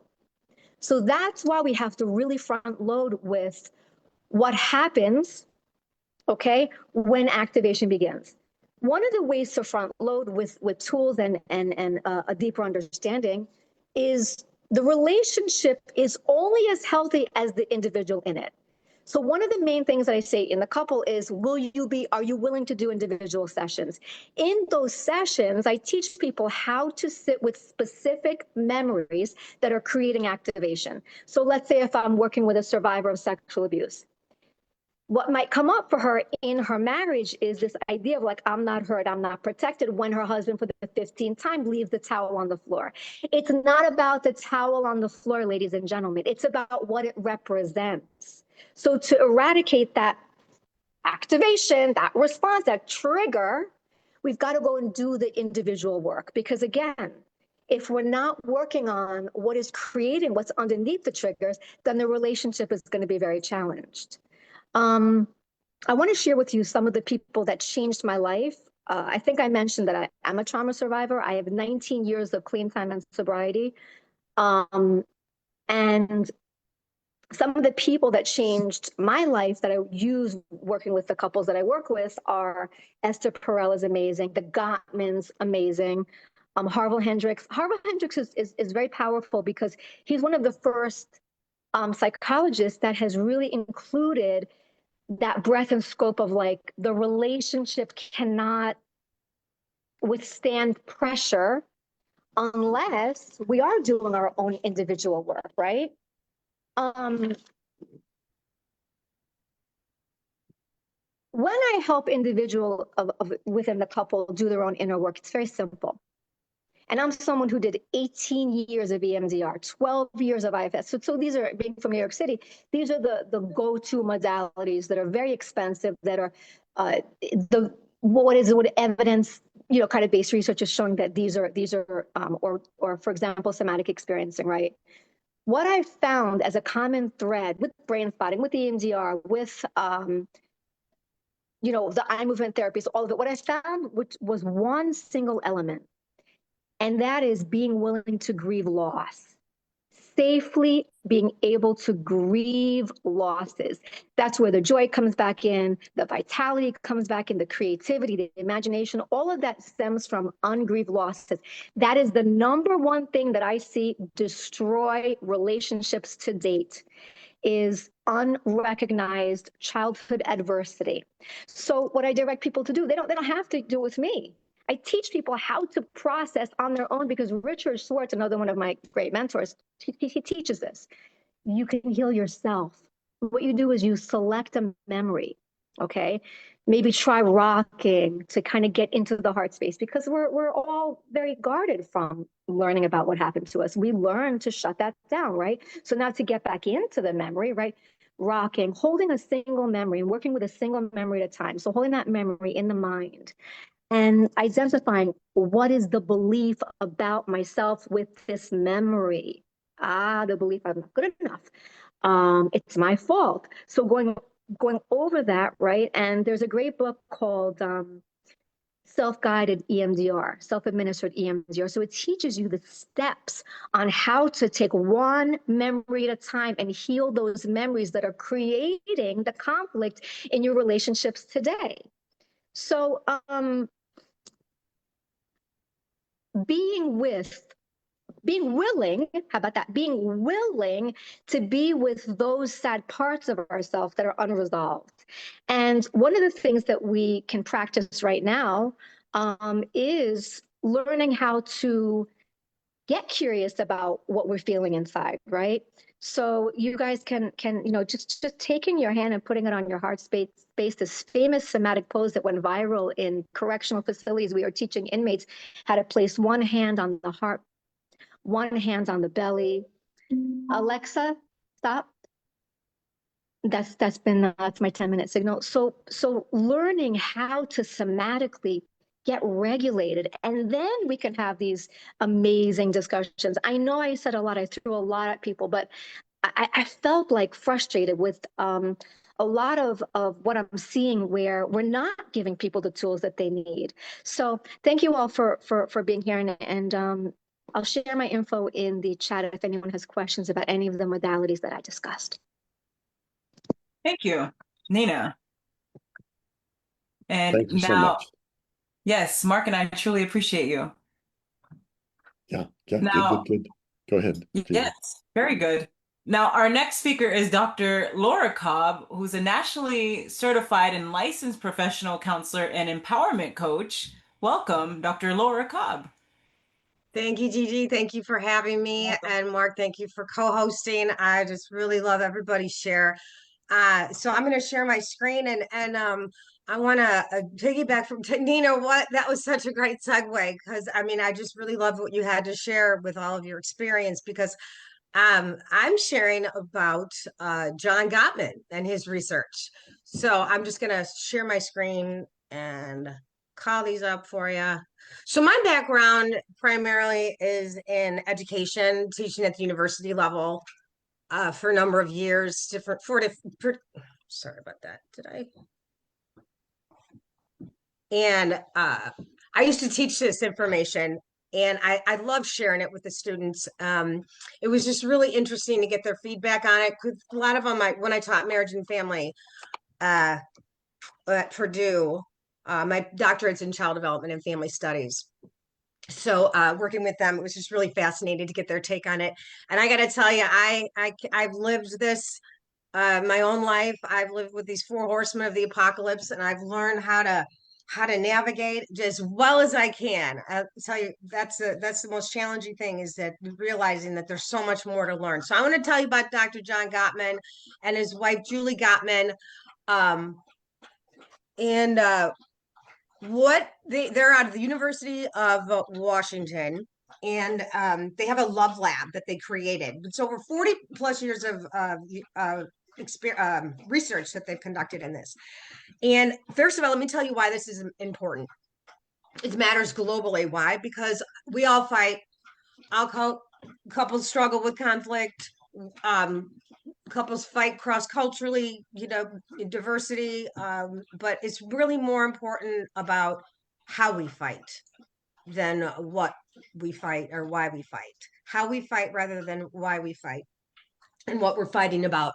And that healthy communication really protects love and stability in relationships. And I'll tell you, the Gottmans, they can predict with over 90% accuracy, which within 3 minutes of observing couples interact, how likely they'll be ended up in divorce. And his research consistently showed this over time. What was indicated in their research is that their small daily interactions shape long-term outcomes. And I love what I've heard so much already about what has been said for people in their individual experiences, because I love when research and personal experience kind of come together. It just makes it so much more rich and understandable, at least for in my world and in my brain. That when we notice the beautiful things, the positive things, the things that even within our own self, what we can work on, and then come together as a dyad, as a couple, bringing our best selves together. I find that it is really a fulfilling situation to be in. But I have also experienced myself, and Dr. Gottman and Dr. Julie Gottman, their research says that there's 4 horsemen of the apocalypse. And we can get tripped up with using these in our relationships, because they dismantle the stability, the foundation. Really, when it comes down to is respect and antidotes to these horsemen. So we have criticism, contempt, defensiveness, and stonewalling. Now, all of these are very common, and they're very destructive, and they're changeable. So that's the promising news, is that we can work on them and we can grow and learn how to be our best selves. So I want to share with you the first one. I hope there's not too much covering over what you can see on your screen. It says criticism, and the antidote, I'll follow up with each one of these. This one for criticism is a gentle startup. So I want you to reflect on in your own relationships and what's said here tonight, if any of these come to mind. So instead of giving you a long rehash about how they developed and noted how they came up with these individual variables or ways of interacting with one another. You never help me with dishes. You're so lazy. So criticism, what it does is it attacks the character of the individual. Sometimes it's related to behavior, but when you're underneath it, that there's this current of your character isn't enough. You always forget to wash your dishes. You're like a sloth. So it could be a comparison. It also involves using the words of always, never. I always do everything. You never do anything right, or just whatever. And I think that the beautiful thing about this is the gentle startup I heard about earlier that someone mentioned, that I can come to a conversation with my partner, my spouse, and say, this is how I'm feeling. I'm feeling X when Y because of Z. And can you then help me in a way? I feel frustrated when the house is messy. Can you help me with the dishes tonight? the gentle request in a startup, other than, you never help me with the dishes. I'm feeling so overwhelmed. Can't you do it tonight? You always forget to help me. Gentle startup can be a lot more efficient to a fulfilling relationship in terms of having your needs met. Contempt is the second one. And the antidote to it is appreciation. This one is particularly damaging. Actually, it's the most damaging of the four horsemen of the apocalypse. This one shows a general disrespect and a level of superiority, as if you're looking down on the other person. A lot of sarcasm is used here, eye rolling, mockery. Wow, you remembered for once. That's a miracle. Even if it's said in a funny way or a joking manner, sarcasm is covert anger that's a little dig underneath the surface you might not recognize. But you remember for once. Wow, that's a miracle. Not you always forget. There's an underlying contempt that you are better than the other person. So mentioning gratitude was mentioned a lot this evening, which I love, and showing that respect for one another. Thank you. Instead of identifying what's wrong, how about you I call it finding out someone, watching them when they're being good. I saw you being good. I saw your good behavior. And I don't mean to say that, and it sounded a little condescending in my head that could come across that way. But no, thank you for picking up the trash. Thank you for getting my dry cleaning. Thank you for filling up the car with gas. It really helped me out. And why? How does it make your life easier? And the love language is important too. That I got to say, that's one of the great books too. The five love languages. In that, when you're showing gratitude for something that you can see that they went out of their way to do. I caught you being good again. Wow, that really helped me out. Always positivity goes a long way, and I don't mean the saccharine type of positivity, but genuine respect. Defensiveness is the next one. I know I am a rule breaker, I guess, for lack of a better word in this regard, because I get defensive. I take things personally. And it could totally have nothing to do with me. Why do I think that if I'm defensive, I'm thinking that it has something to do with me? Why am I defending myself? So it just blames others and avoids responsibility. Oh, no, it's not my fault. You're the one who's always nagging me. If you didn't nag me, if I didn't have to tell you all the time, then I wouldn't have to mention it. If you'd remember. So this deflects any responsibility. So on your part, you're right.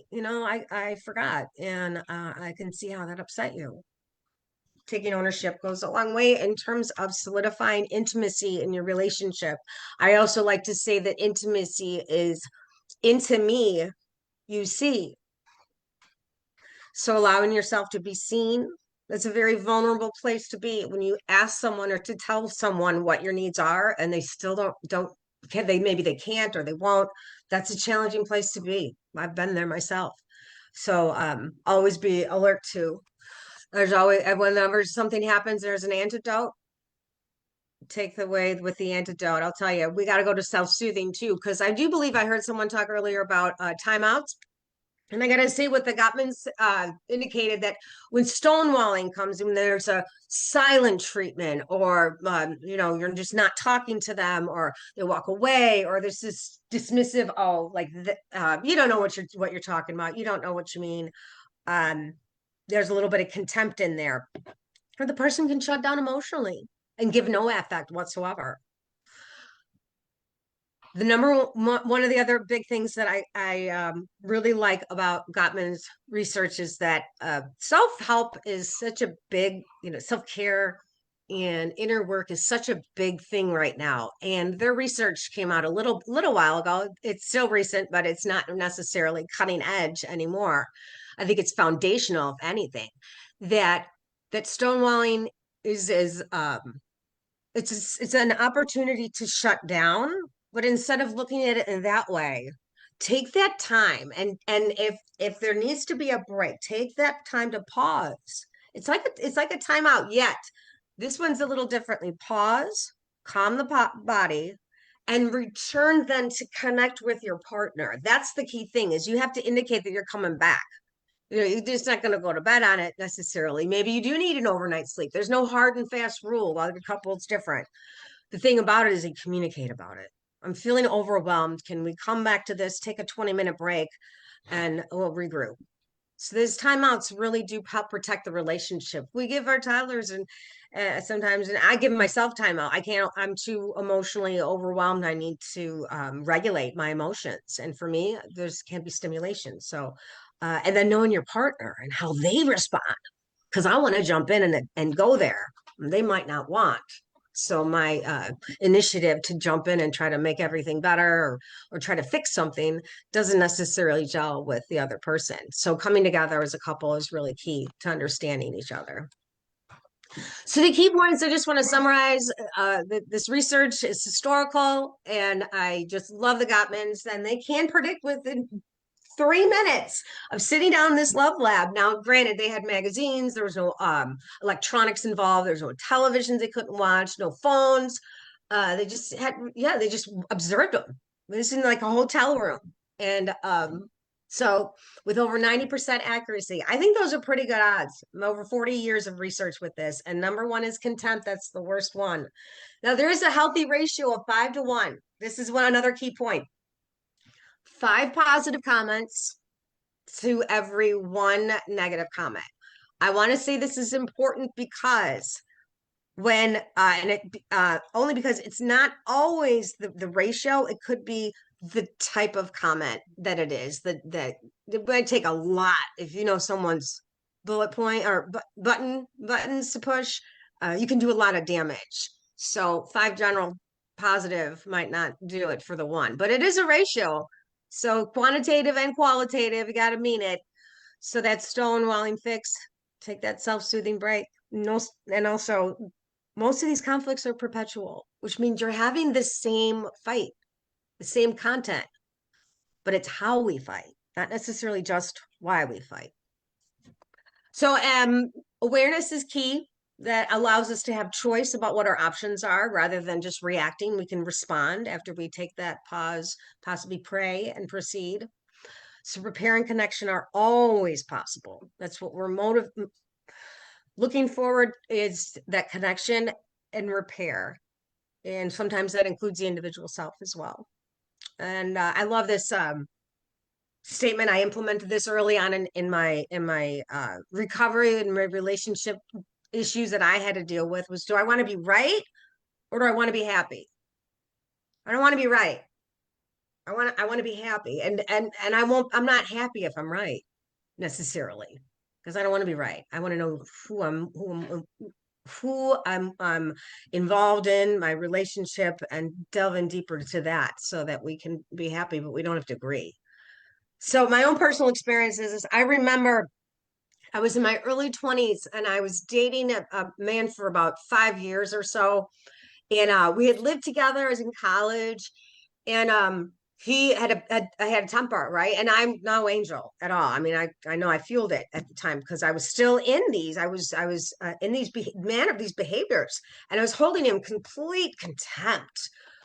He threw a TV outside a 2nd-story window, and there was just some drama there. No physical violence, but just aggression. And I remember calling him these terrible names. And I sense that he was in a very foul mood, but that wasn't who he was. I didn't know how to handle his behavior. And I didn't know how to even come to terms with why someone would behave this way, regardless.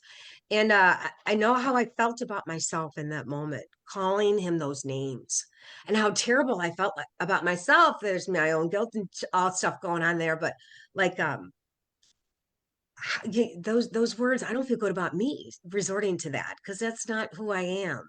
And so that really was my first experience coming to awareness of this behavior doesn't feel good. It's not serving me anymore. It's not getting me anywhere. So what can I do? Change a little bit and get some help when asked. I'm going to leave my email address in the chat. Gigi, I want to thank you so much for the invitation. I'm really enjoying everyone's just contributions. This is such a great conference, and I look forward to learning more throughout the evening. Thank you, Dr. Laura. We appreciate you. Dr. Kopp, so much good stuff. So much good stuff. Thank you so much. The Gottmans are amazing. Okay, I'm going to introduce our next speaker, Maria Angelova. Maria is with Rebellious International, a body mind coach, founder and CEO of Rebellious International, a lifestyle and wellness company. And her topic is the inner work of lasting love, mind body mastery as relationship medicine. Maria, take it away, share with us. Thank you so much, Mark. I appreciate you and I appreciate Gigi for having me here. And I'm super excited actually to be going after Nina and Dr. Laura because I think what I'm going to talk about very much relates to what they talked about and how really the relationship that we have with other people really starts with the most important relationship that we have in our life, and that's our relationship with ourselves. And if you think about a lot of cultures and the way a lot of us are raised, as women, you wait for the man or the prince on a white horse who is going to come and sweep off your feet, and you're going to create your happily ever after, and he's going to be your savior, and he's going to be the one who completes you. And we go into the world looking for that person who is going to complete us, when a lot of times the thing that is actually missing is our relationship with ourselves. And a lot of times what we bring into a relationship is, Mindy brought it up, what her ex-husband brought in is what he was caring for himself. The way he was behaving actually had nothing to do with Mindy. It had to do with where he was. And we see that in relationship showing us, in different degrees of dysfunction. And it could be really small or it could be really big. And then we, as the recipient on the other side, could make that story, somebody else's story, our story. And then that start creating that vicious circle and cycle, which does not serve us. So the way I work with people is actually helping people restore and falling in love with themselves, because the way we love ourselves is actually the best way to attract the type of love that we want, which is why people who, grow up, let's say, with trauma or heavy stuff into their past, they keep saying, why do I keep attracting that type of relationship? It's because that is the energy that they're attracting. Or somebody who perhaps grew up in a family with dysfunction, and now they're in a truly happy relationship, they might find ways to self-sabotage the relationship because they're addicted to that trauma and that drama, which is what they know. That's how they know love. And in some families, love might have been yelling. In some families, it could have been physical abuse. It can get really heavy. And we carry that along with us and we take it into our relationships. So when we talk about self-love, what does that mean? Does that mean like taking bubble baths and doing affirmations? Self-love is really the ability for us to learn how to master our own self. And what does that mean? When we have triggers are actually fabulous teachers because they point to us an opportunity to learn something.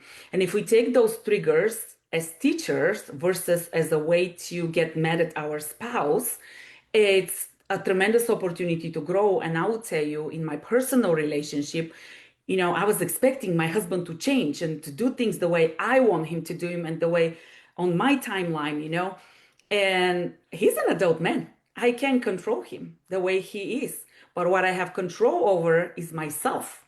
So really the way I have fallen in love so much deeper with my husband and the way our intimacy has grown, we're together almost 20 years, is through me changing myself and to me learning to deal with my own things that I'm bringing into the relationship versus trying to control somebody else. And how frequently in any relationship, whether it's a spouse, a boyfriend, girlfriend, our teenage kids, we can't even control them because they're adults. Is instead of telling them what to do, what if we can ask them how to do it? And if we have a problem, like the example that Dr. Laura brought up, is instead of attacking, is to say, hey, this makes me feel that way. Maybe that doesn't make you feel that way, but can you help me with the way I'm feeling, instead of something is wrong with you and you're wrong and and being accusatory to them. So what can we do to create that space where we can self-regulate ourselves? Because communication with somebody else is the words, And that's only 7% of our communication. But the bigger chunk of the communication is actually our tonality and it's our body language. So if you, for a second, can take yourself in a place where you had a fight with somebody, whether that's a romantic relationship or even with a friend, think about how your body feels in that moment. Perhaps your hands go into a fist. Perhaps your shoulders tighten up. Perhaps your heart starting breathing faster.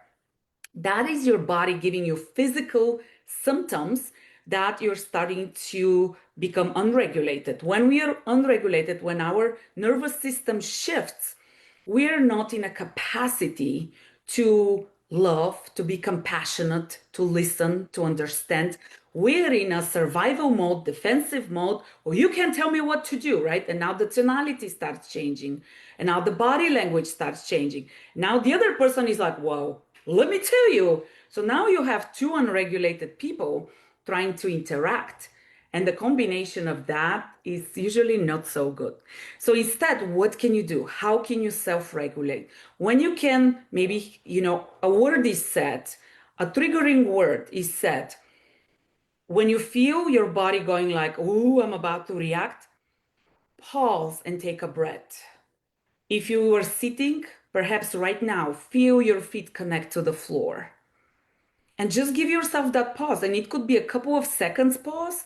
It could be a couple of minutes pause. It could be right now is not the good time to address this. And let's not sweep it under the rug, but let's have a good night's sleep and then let's talk about this. And let's understand each other's needs. Because again, underneath it all, there is unresolved needs, probably on both sides.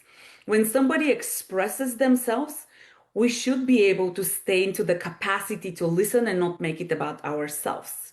But that depends on how regulated we are. And somebody talked about self-care, how tired you are, whether you have, had a good night's sleep, whether you have eaten good food, whether you have moved, how are you nurturing yourself so that your cup is full, so that you can show up in that relationship with the cup full?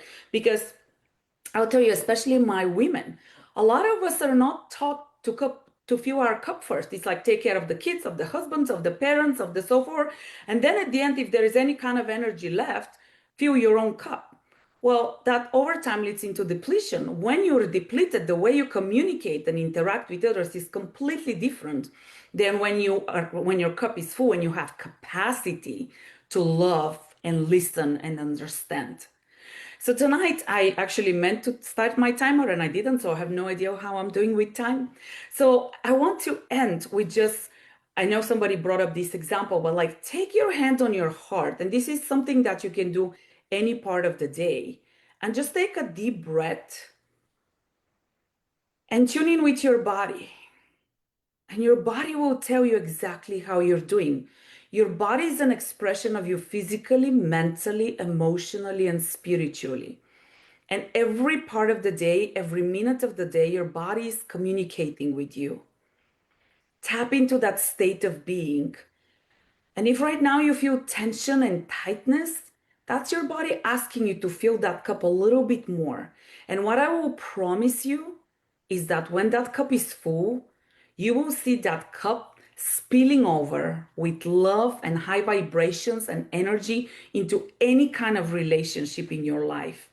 And you will attract different type of people, again, whether that's romantically, friends, colleagues, than you would otherwise. So tonight, I invite you, stay connected to that heart, stay connected to yourself, and allow the change in your relationship to start with you. Thank you so much for having me here. Thank you, Maria. Thank you so much. Gigi, you're muted. Yes, I was saying thank you, Maria, and I was also just letting you know, Mark, Tanya could not join us. There was an emergency. So we'll just go ahead and move to our next speaker, Raul Marine, who's a speaker and poet. Welcome, Raul. Hello. Can you hear me? Yes. Good. Well, honored to be here. Thank you, Gigi, for the invitation. Thank you, everyone who has spoken, who has poured out such amazing wisdom. My hands are hurting from all the notes that I've taken. So thank you for sharing so much wisdom.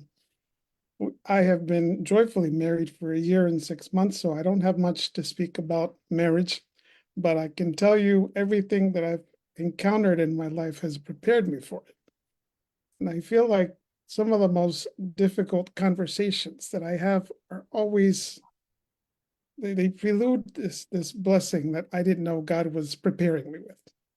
So for a long time, I felt this enormous amount of pressure to find a partner. Because at every single family gathering, that question it was just bound to come up. Where is your girlfriend?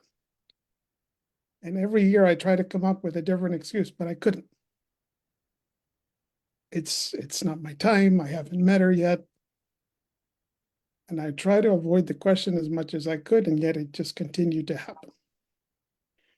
And if I knew that personal growth is such an important life skill to have, especially for men, because we're conditioned to believe that we're strong. We're not vulnerable. We don't crack under pressure. We have it all together. And we definitely don't talk about self-love. I didn't know all of that. So I wasn't ready, emotionally ready enough to deal with so much rejection. And every girl I talked to, I was rejected. You're such a great guy, Raul, but friend zone. And that went on for a long time. And that led me down a very dark path with addiction. Till one day, I had one of those difficult conversations with my mom. And maybe she knew about my addiction, maybe she didn't. But the fact that she said, I want to talk to you one day, that struck me. Who wants to hear your mom tell you, I want to talk to you? In that kind of tone. And I said, I went down there, my heart was already beating out of my chest because I have no idea what she was going to say to me. When I go down there, she takes a deep breath. She said, I'm tired. I'm tired of seeing you almost 40 years old and you're still single. Can you explain that to me? It's not normal. You're educated, you're professional, you're handsome, you have great values. You're not a jerk like some of these other guys that women just seem to be so attracted to. You have everything for you, and yet you're still single.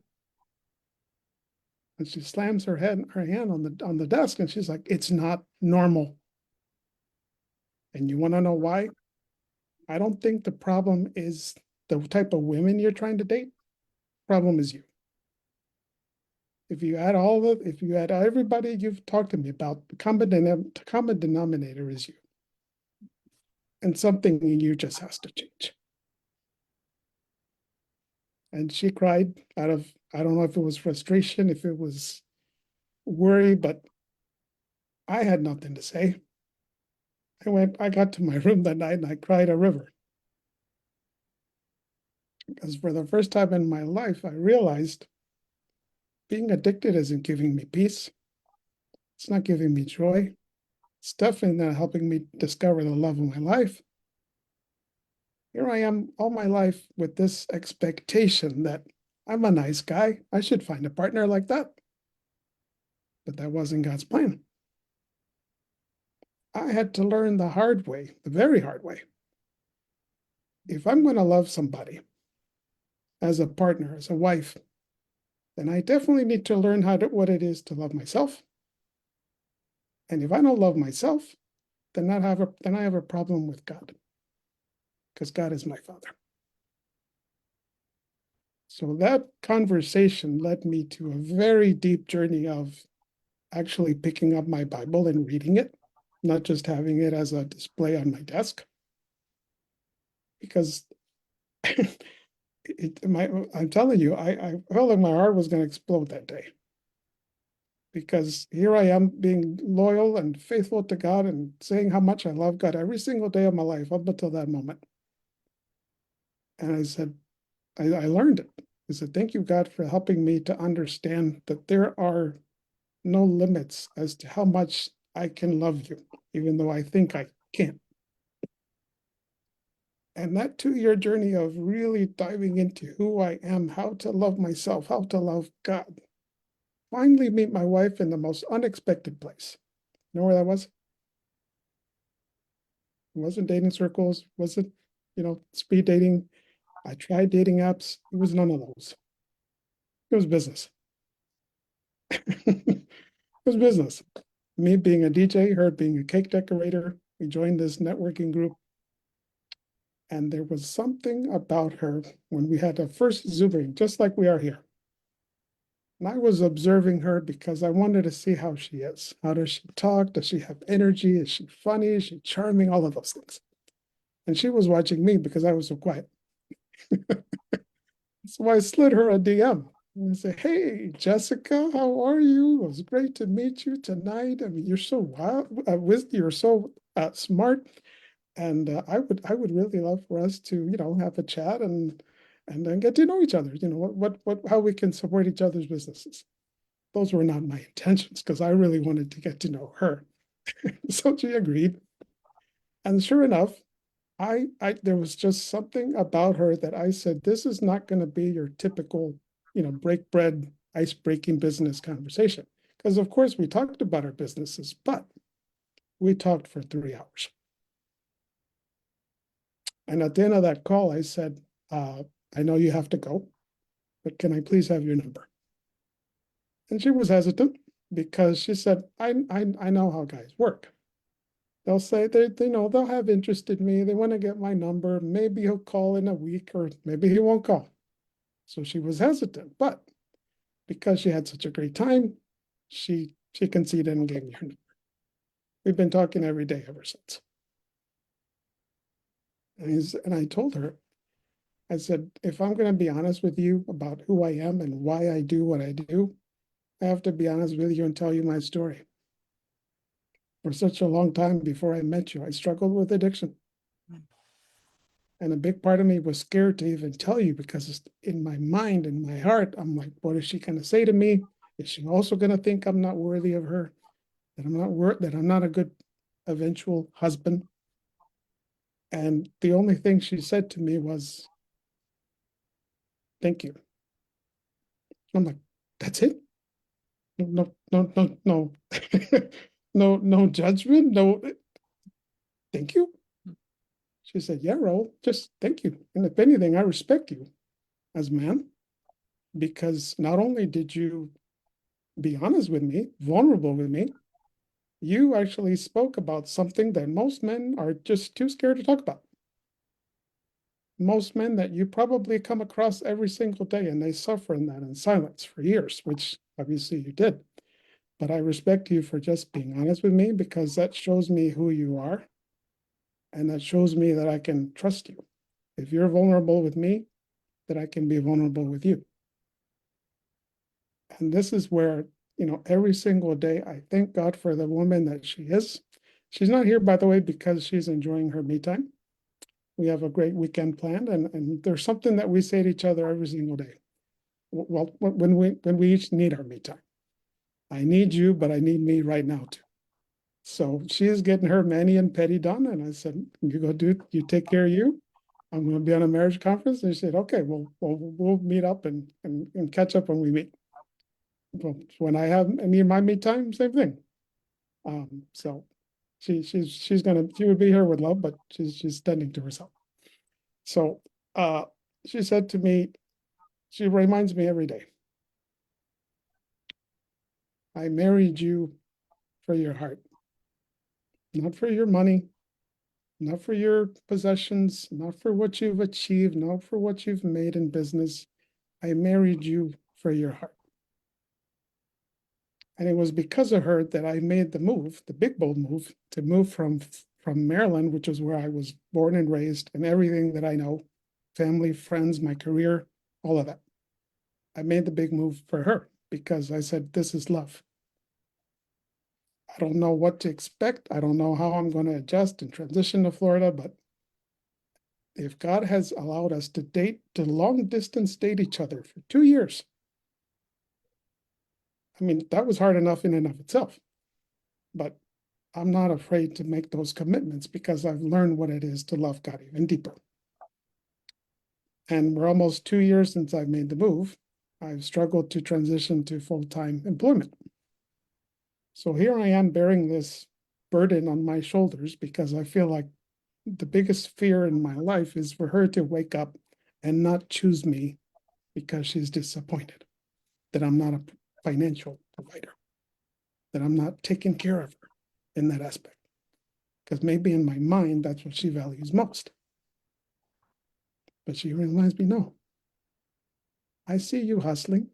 I see you working. I see you are not a lazy man. If anything, I'm more happy with you as my husband, as you are, than if you were probably a provider. Because you continue to provide to me everything that I value, which is love, which is care, which is whether I have makeup on or not, you tell me I'm beautiful. And I do. I have nothing to ask of you. So please don't attach the value that you bring to a marriage because you're not financially providing, that you're not a good husband. You're an excellent husband. And I choose you every single day. And I wish she could be here to share her story, but maybe another time she will be here to tell her side of the story. But just want to share in closing something that I've been praying on every single day of this Lent, which is, Lord, empty me, fill me, use me. May you bless everybody, empty them of the things that they don't need in their marriage, that don't serve them, fill them with your love so that they can love each other, and use them as the great husband and wife that they can be to each other to live a great and blissful, joyful marriage. So thank you for your time, and God bless. Thank you, Raul.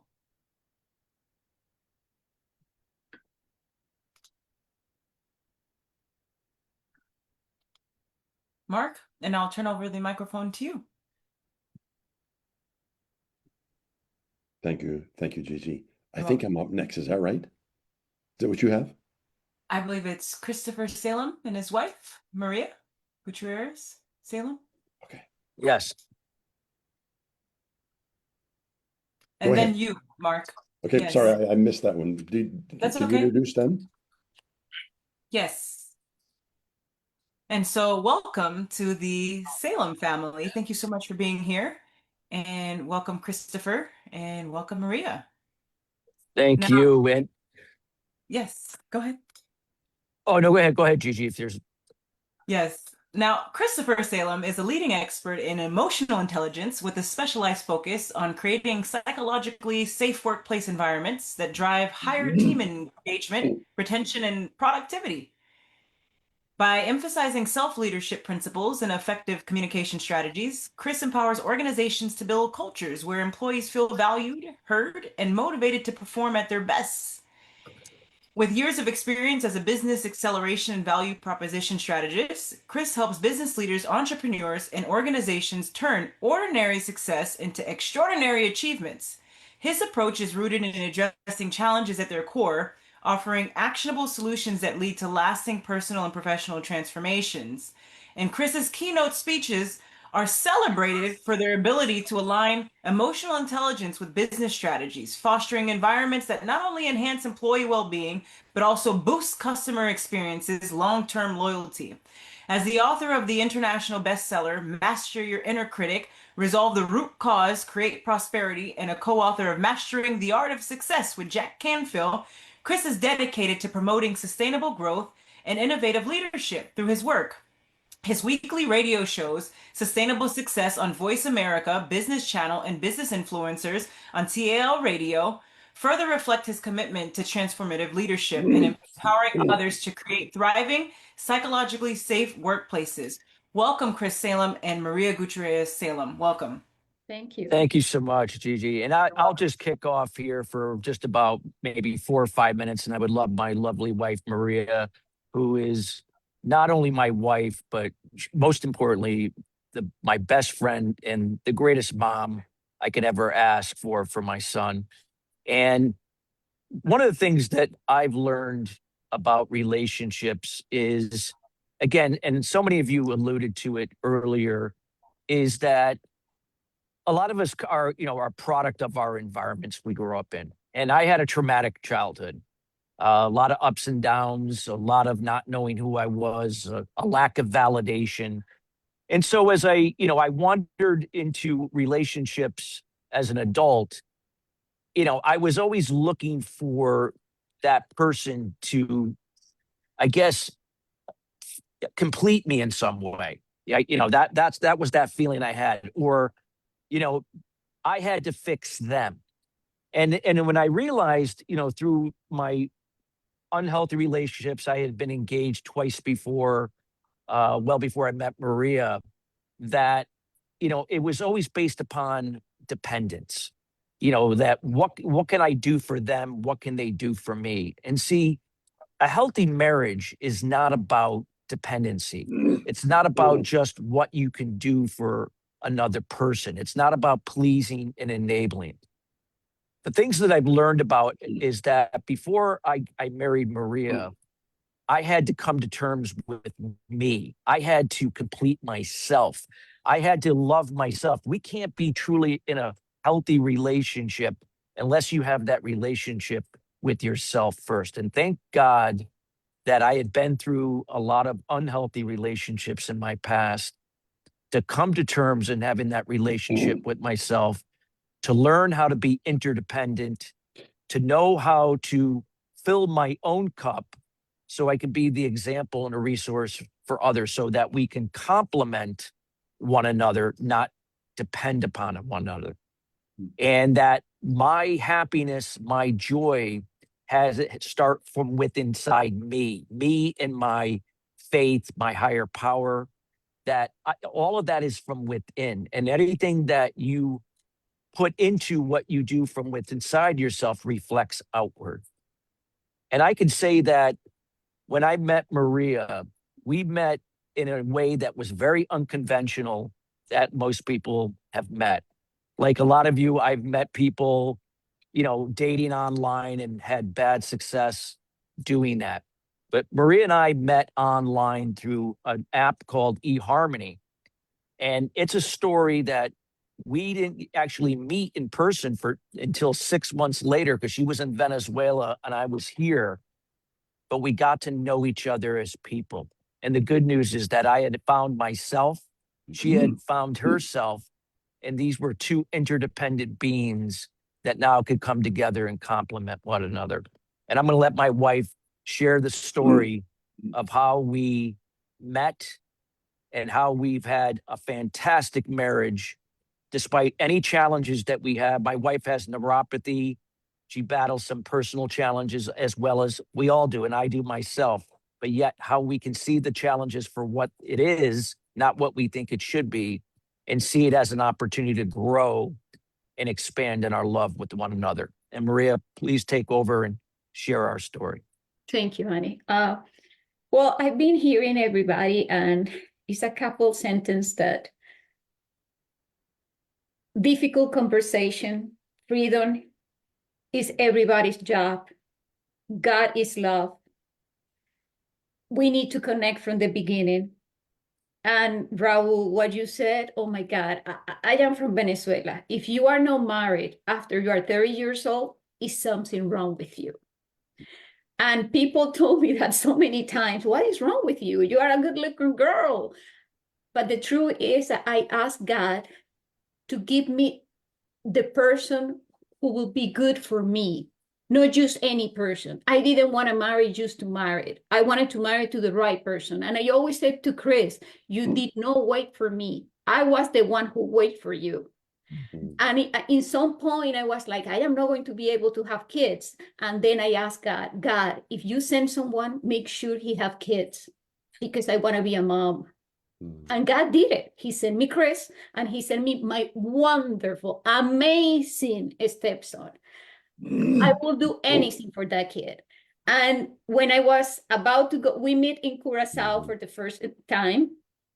And when I was about to go to Curacao, my secretary called me and said, and she told me, don't go to Caracas because they canceled the flight. And I said to her, what do you mean? And she said, something happened with the airline and you're not going to be able to go to Curacao. And I said to her, I have an appointment with destiny. And if God want me to meet this man, everything is going to work out. And I went to Caracas, and when I got there, was 180 people sitting in the floor. And I asked them what is going on. And they said, well, we don't know what happened, but they canceled the flight. And then I went to talk to the authorities, and they told me, oh, because they don't have this kind of permission, blah, blah, blah. And I said to them, this is not fair, because it's 180 people waiting in Curacao that they are not going to be able to come back home. And you are not punishing them, you are punishing us. If you I don't know if Chris told you, but I was an attorney back in my country. And I said to them, if you wanted to punish them, the good way to do it is cancel the flight, but make them to pay for another airline to take us. And it's what they did. And I meet Chris at 1 a.m. in the morning. I thought I was going to be I thought I went to Curacao and I was going to spend 4 or 5 days, not meet the woman I've been speaking to for 6 months on Skype, because at the time Zoom was not around. And then, like, I'm sorry, I don't remember your name, but you say about connected from the first moment. Robert, I think is your last name. And that is what happened. From the moment that I saw Chris, I feel like he's the right one. And I was so scared to even say anything. But of course, Chris is not scared to say anything. He will say whatever he feels because he's super honest. And he told me from day one, I'm going to marry you. And I was like, what? And he said, just wait. And it's what happened. We married, and people did not believe that this will work out. And we have been together for 10 years. 10 years. And my stepson said to my husband, this doesn't make any sense. And we said, what do you mean, honey? And he said, Dad, you date my mom who was here for over a year. With Maria, how long you guys spent together? And I said, I don't know, if we put together the days that we were, maybe a month. Okay, a month versus 1 year, 1.5 years. And why your marriage works and your marriage with my mom didn't? And I said to him, because we were both honest from day one. We said to each other what we want, and believe me, hasn't been perfect because it's two different cultures, and the language. Sometimes I want to say things that I don't know how to do it. And then I have an accident 3 years ago, but Chris has been amazing to me, taking me to every single doctor's appointment, pushing me to do exercise because I'm very lazy. And I believe the success of a marriage is being honest and try to see the best in the other person. The person who loves you will always try to see or to ask you why you're saying that, what do you need, how I can help you. Not just to criticize, because if you are going to criticize the person that you love, is not enough love there. Thank you very much to everybody. Thank you, Dr. Gigi. I learned so much today. I really appreciate that you guys include us. And Raul, I wish you the best. You sounds like an amazing guy, and she sounds like she's wonderful. Thank you, Maria, and thank you, Chris. Now, our next speaker is Mark, our amazing co-host today, Mark Oelze.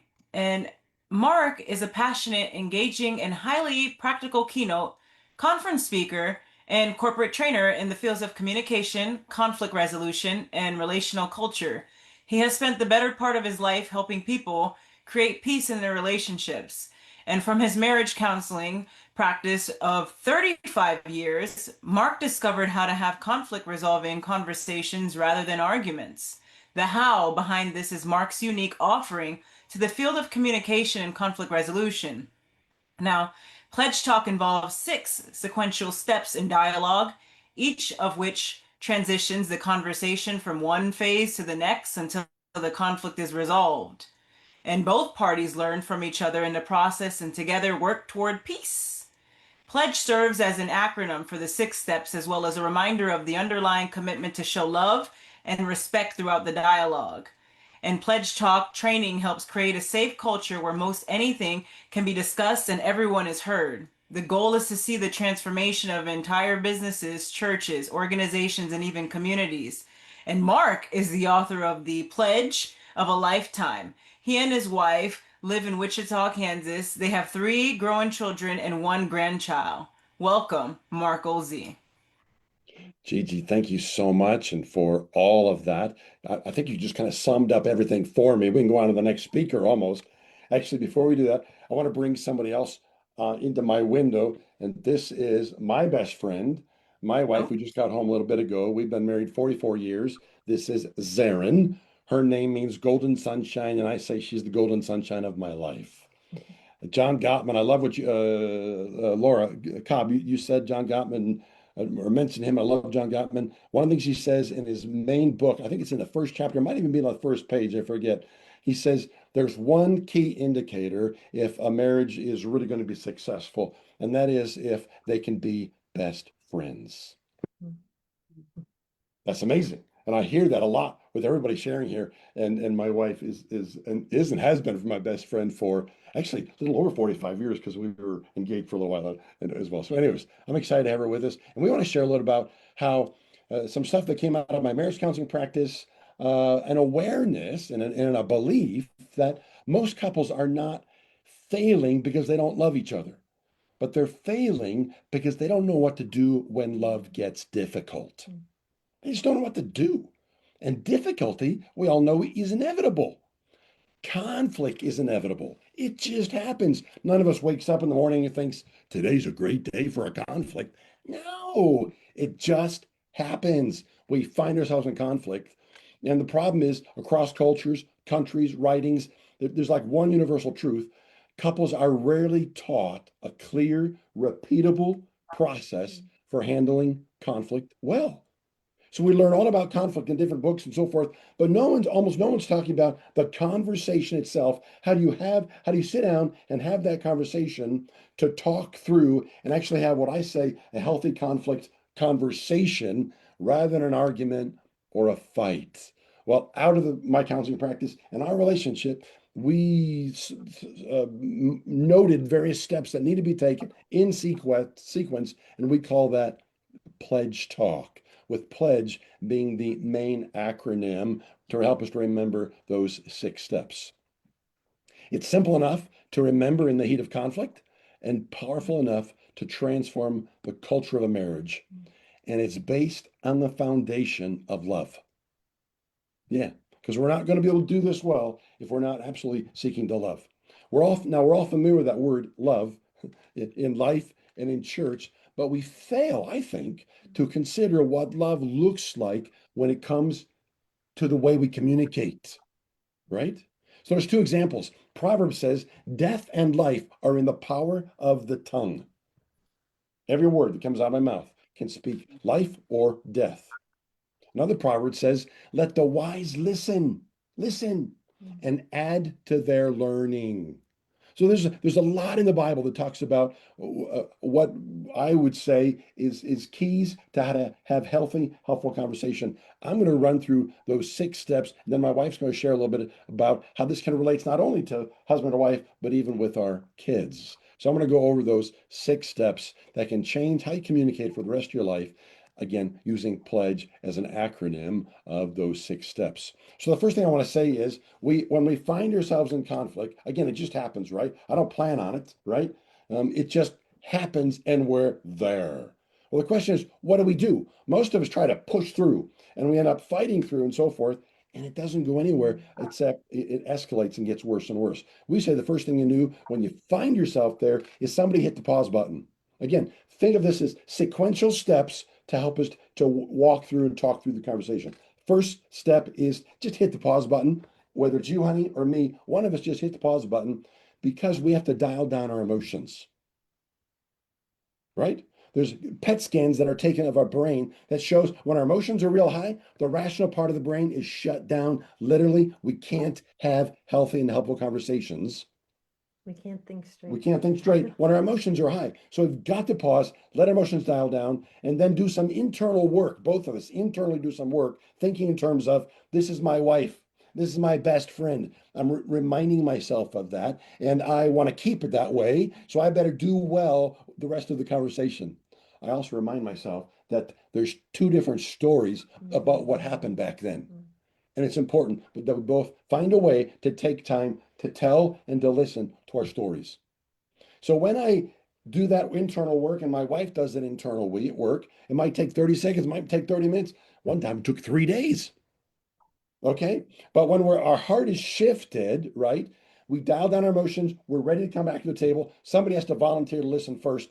Maybe I do that because that's the second step. Listen. And I need to listen to her perspective. And actually, I have to shift in my heart to be willing to hear your perspective before mine. Because most of us are demanding to be heard first off, and that doesn't go anywhere good.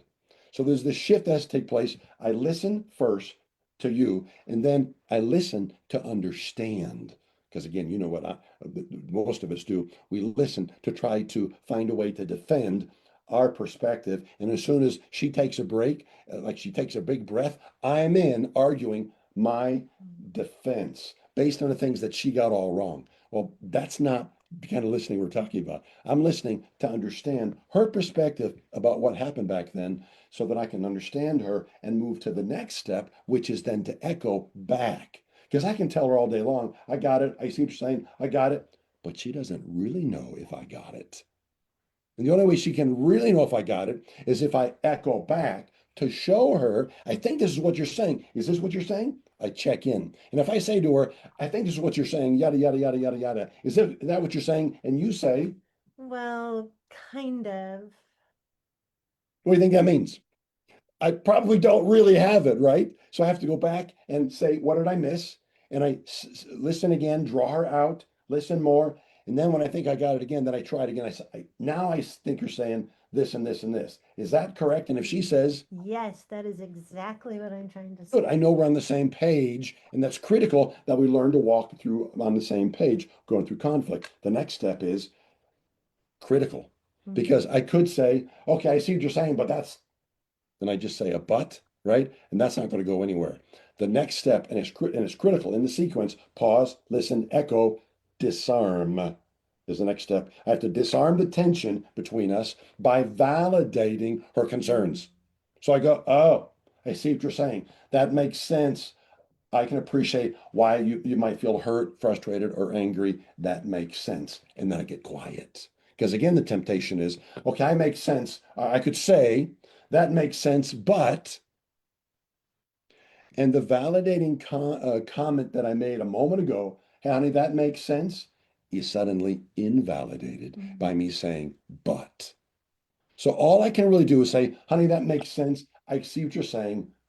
And I get quiet. I have to get quiet.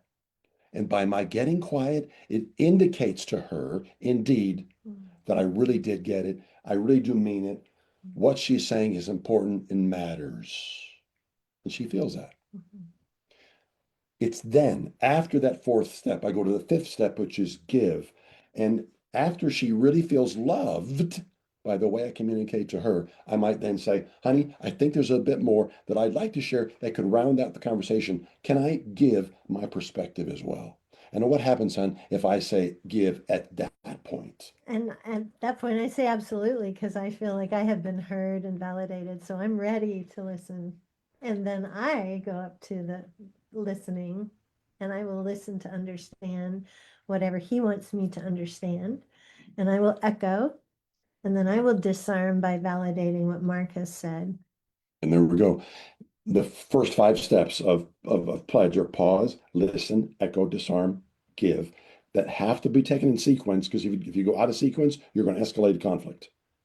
In the sequence, the last step is then engage, right? And this idea of winning together. Because again, in conflict, all we're out to do is really win my side. She wants to win her side. And that's horrible for a relationship. We want to learn to win together. So engage is like this rhythm of going back and forth, a dance of going back and forth.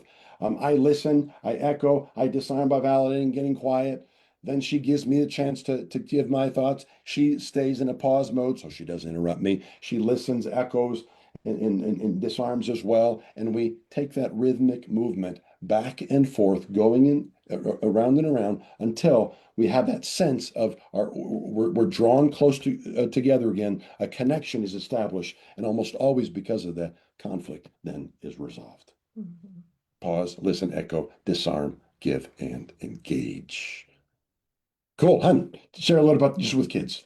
So I am really passionate for children, and I'm a teacher, and this works amazing in the classroom because most children, sadly, today are not listened to. They don't have anyone echo back. They're not validated, and they don't know how to disarm tension. They're angry. So I love how this works in families. We've had parents teach their 2 and 3-year-olds honestly, and feel like they're coming back to calm. And even with 2 and 3-year-olds, in fact, just yesterday we had another story of a 3-year-old. So it works beautifully in families. It takes away those angry teenage years because you have established a pattern of listening to your children. It's just a beautiful process, and it works. It works. It really works. It really works.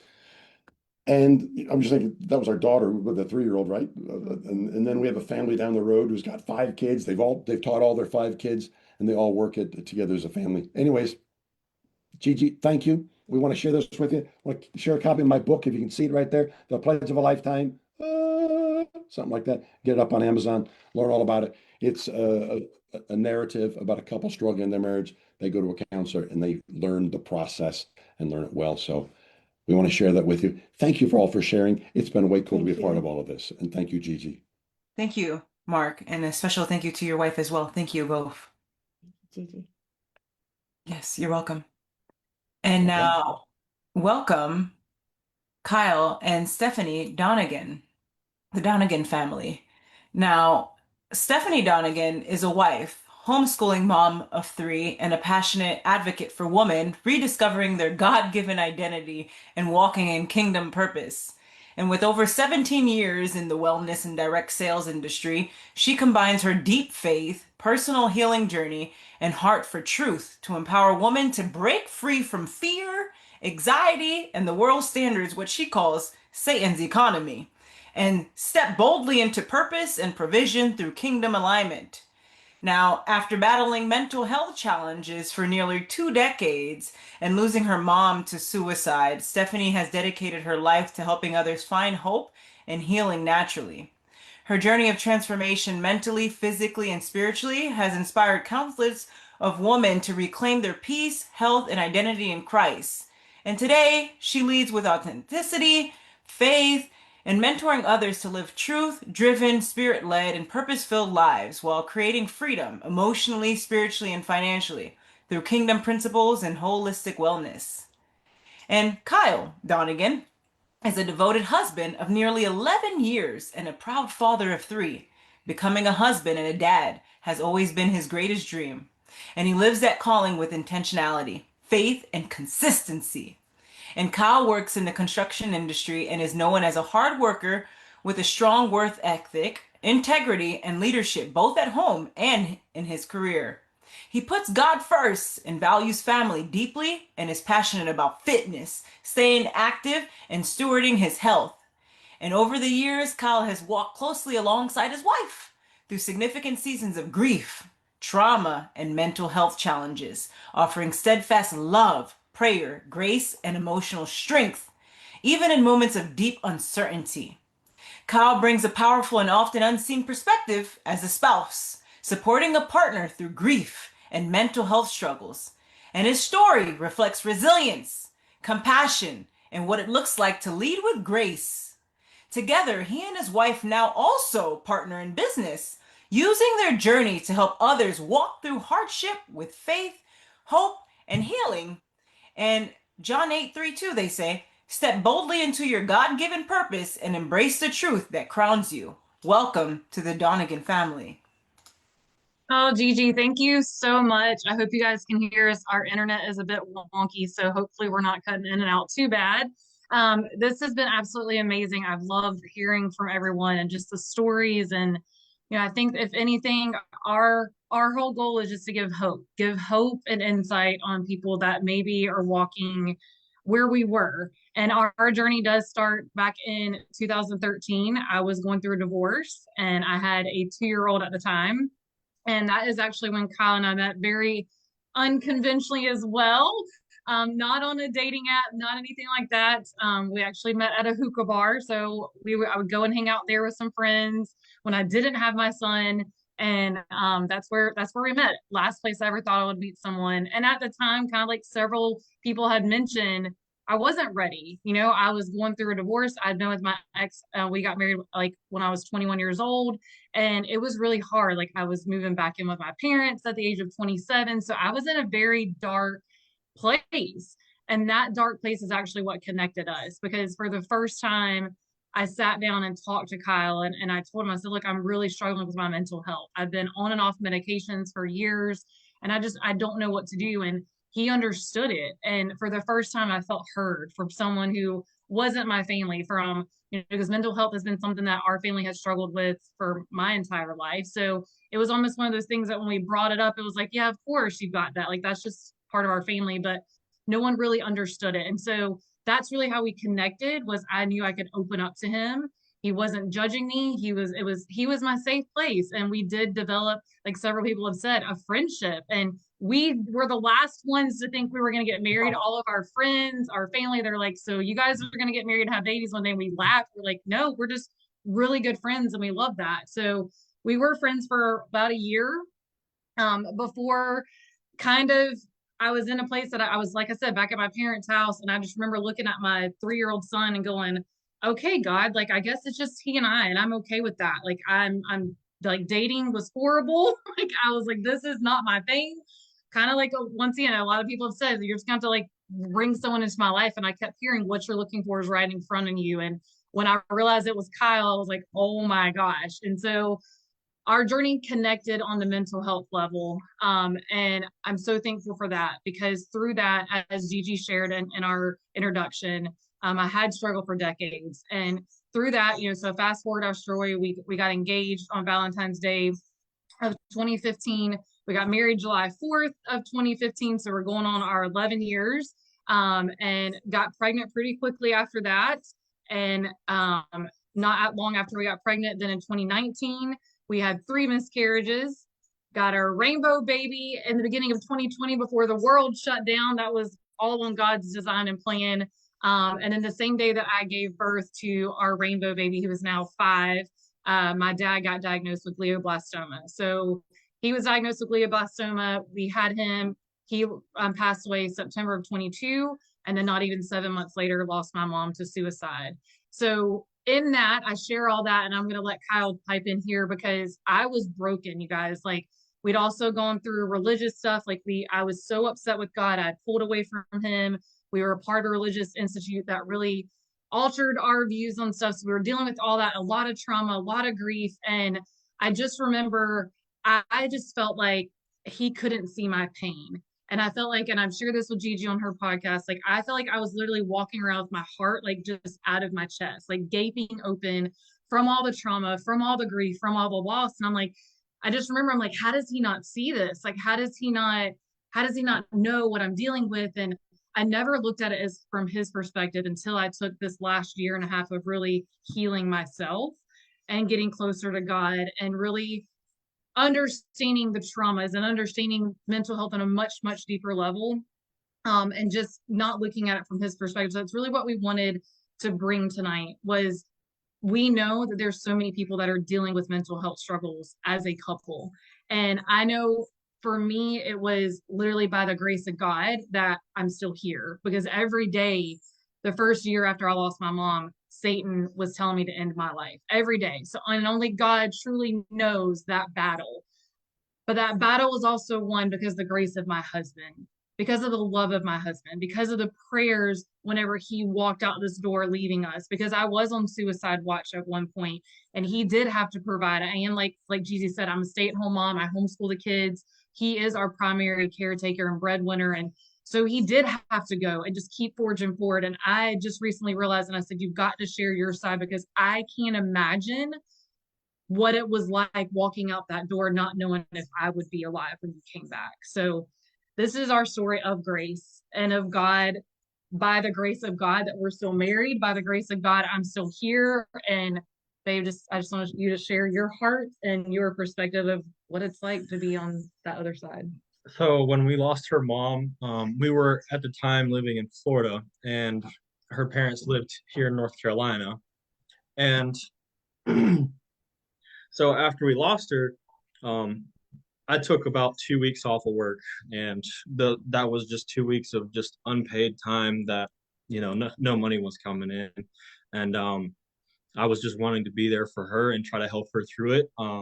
We did connect, earlier on in our relationship on the whole mental health thing, because it was experiences that I had gone through, stuff that I could relate to, stuff that I had, my own, experiences that I had to be able to get through it. However, this was something, it was just uncharted territory. Like, I had never lost anybody that, I've been very close with. And so after the 2 weeks were up, my manager was like, "Hey, can you come down? We really need you to help down here." And so I talked with Stephanie about it, and she said, "Well, we can go to your aunt's house, and we'll stay. Me and the kids will stay there for as long as I need to." And I was like, "Okay, you're going to be in a safe place. They're going to be able to take care of you and make sure you're okay." So it didn't really hit me until I was back in Florida working, and she came down with the kids. She said, "I think I'm ready to go. I think I'm ready to come home." And so she came home, and it was very tough. Like she said, just walking out the door, not knowing what's going to happen, And one day I was driving to work, and I heard God just tell me, "Remember, John 11:35 is the shortest Bible verse ever." Jesus wept. And so that kind of reminded me, like, hey, I may not know how to handle this, but Jesus does. So all I could do at that moment, from that moment on, is just pray for her. God, I know you know what she needs. I know you know how to help her. Please just take this. I don't know how to help her. And so through the grace of God, like, that's been our stronghold of our relationship now.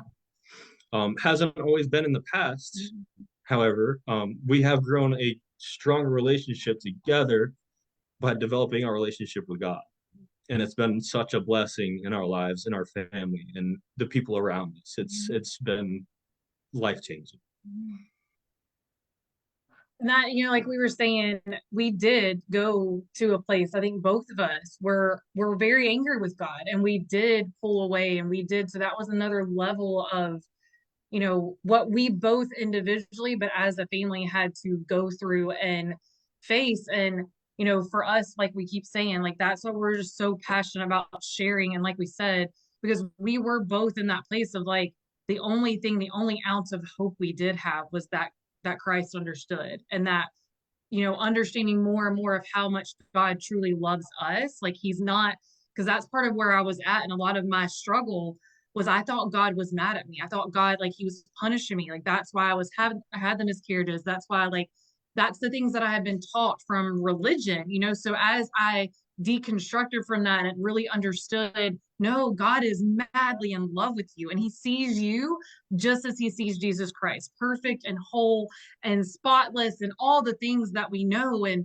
like, that's why, once again, like, we just want everyone to feel this, right? Because the God that we have is the same God that everyone under the sound of our voice has, and he wants us to be whole. And the enemy, like someone else said earlier, that's all that he wants to steal. I think it was Mindy, I believe, but was that there's only two things that are, I'm sorry, it wasn't Mindy, it was one of the other people that said there's only two institutions, the church and a marriage, that Satan works hard on, right? And if he can mess up your belief and your faith, and he can mess up your marriage, then he's won, right? And so I feel like, just personally, the first thing he attacks is our relationship with God.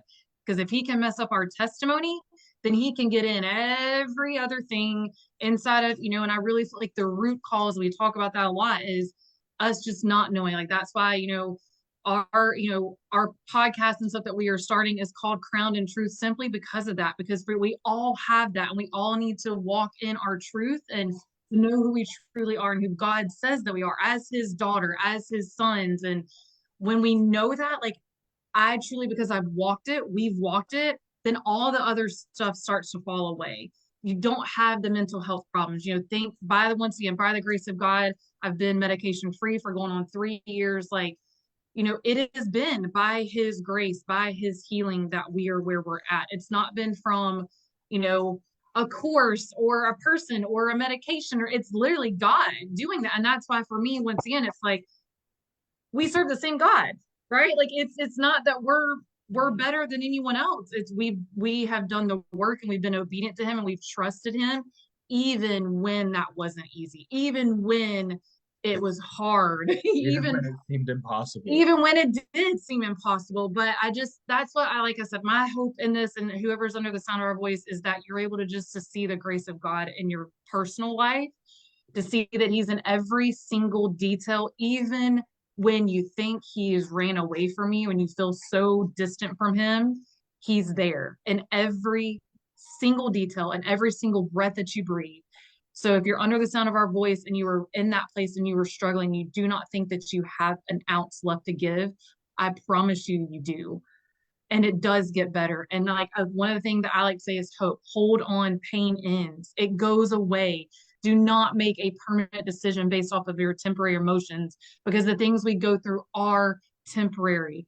They seem like they're going to last forever, but the pain does go away. So just hold on and have hope.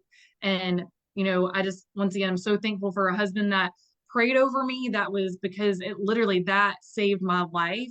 Knowing and not knowing at the time, but Gigi, I got to give you credit for this, because as we were talking about this, I told him, I said, hey, we're going to do this. And he was like, I don't think I can talk about this. I'm like, we have to, because there's so many people that need to know what it's like being the spouse of someone who was struggling with suicide, was struggling with ideation, was struggling with their mental health. They need to know what they can do. And like you said, giving it over to God, because I can't imagine. I wanted to help, I wanted to be healed, but as a spouse and as especially a man trying to take care of his family and stuff, like what that would be like for them to walk out and do that. So thank you guys so much for having us, and just can't wait to hear everyone else for tonight.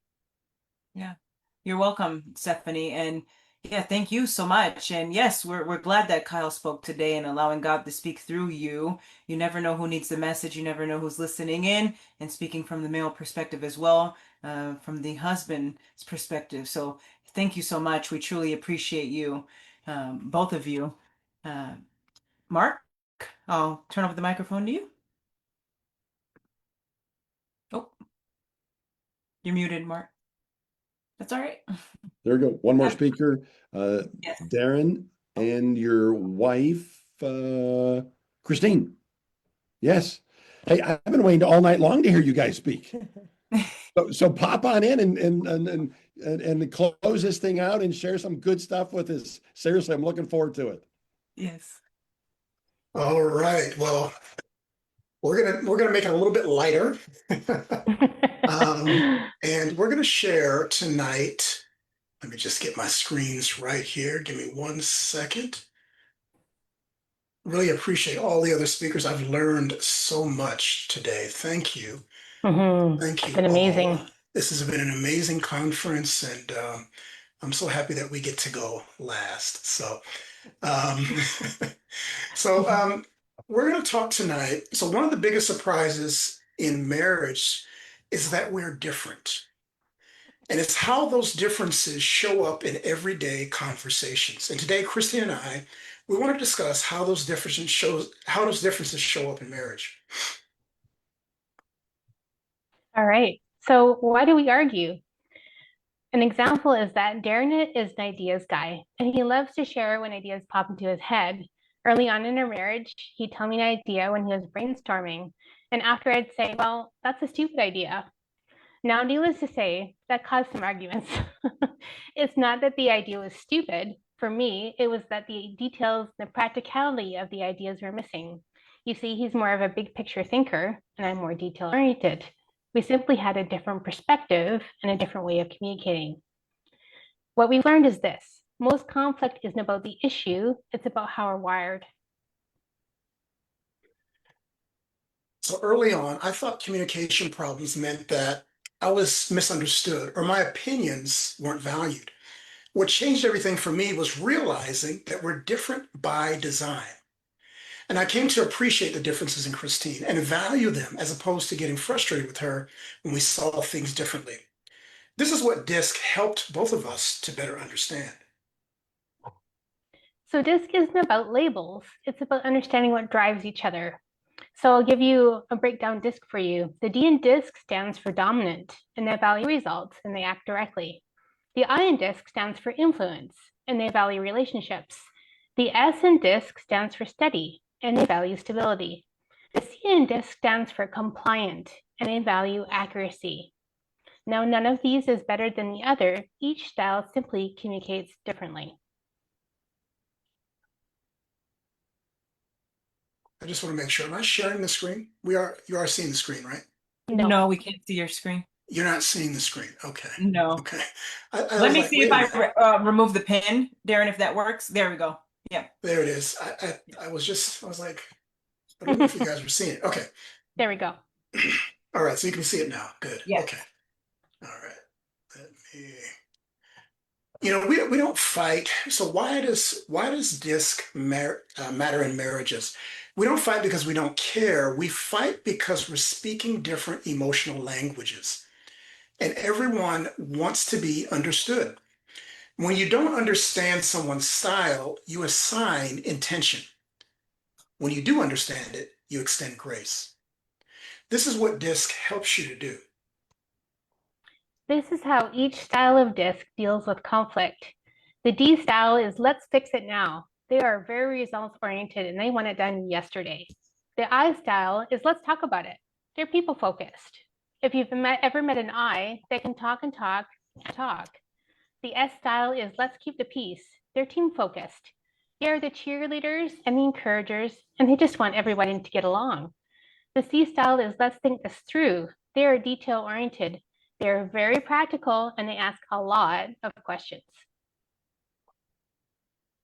So conflict feels different depending on your style, and that's where misunderstandings start. An example is a C wants to hear more details, while a D just wants to fix it now. This is where the different styles can butt heads. What each style needs in communication, the D style needs clear and direct talk, respect for quick decisions, and space to solve problems. Don't overload them with too many details. Eyes need connection and affirmation, praise and encouragement, and time to share their feelings. The worst thing you can do to an eye is cut them off and not listen to them. S's need safety and security, reassurance and patience, and a gentle approach. You cannot be too direct or critical with them. And C's need facts and reasons, time to think, and careful details. They always want to know the why behind something. They'll ask questions until they get the answers that they're looking for. When you communicate in your spouse's style and not your own, you stop trying to win and start trying to understand. So before responding, ask yourself, what does my spouse need right now? Is it clarity? Is it connection?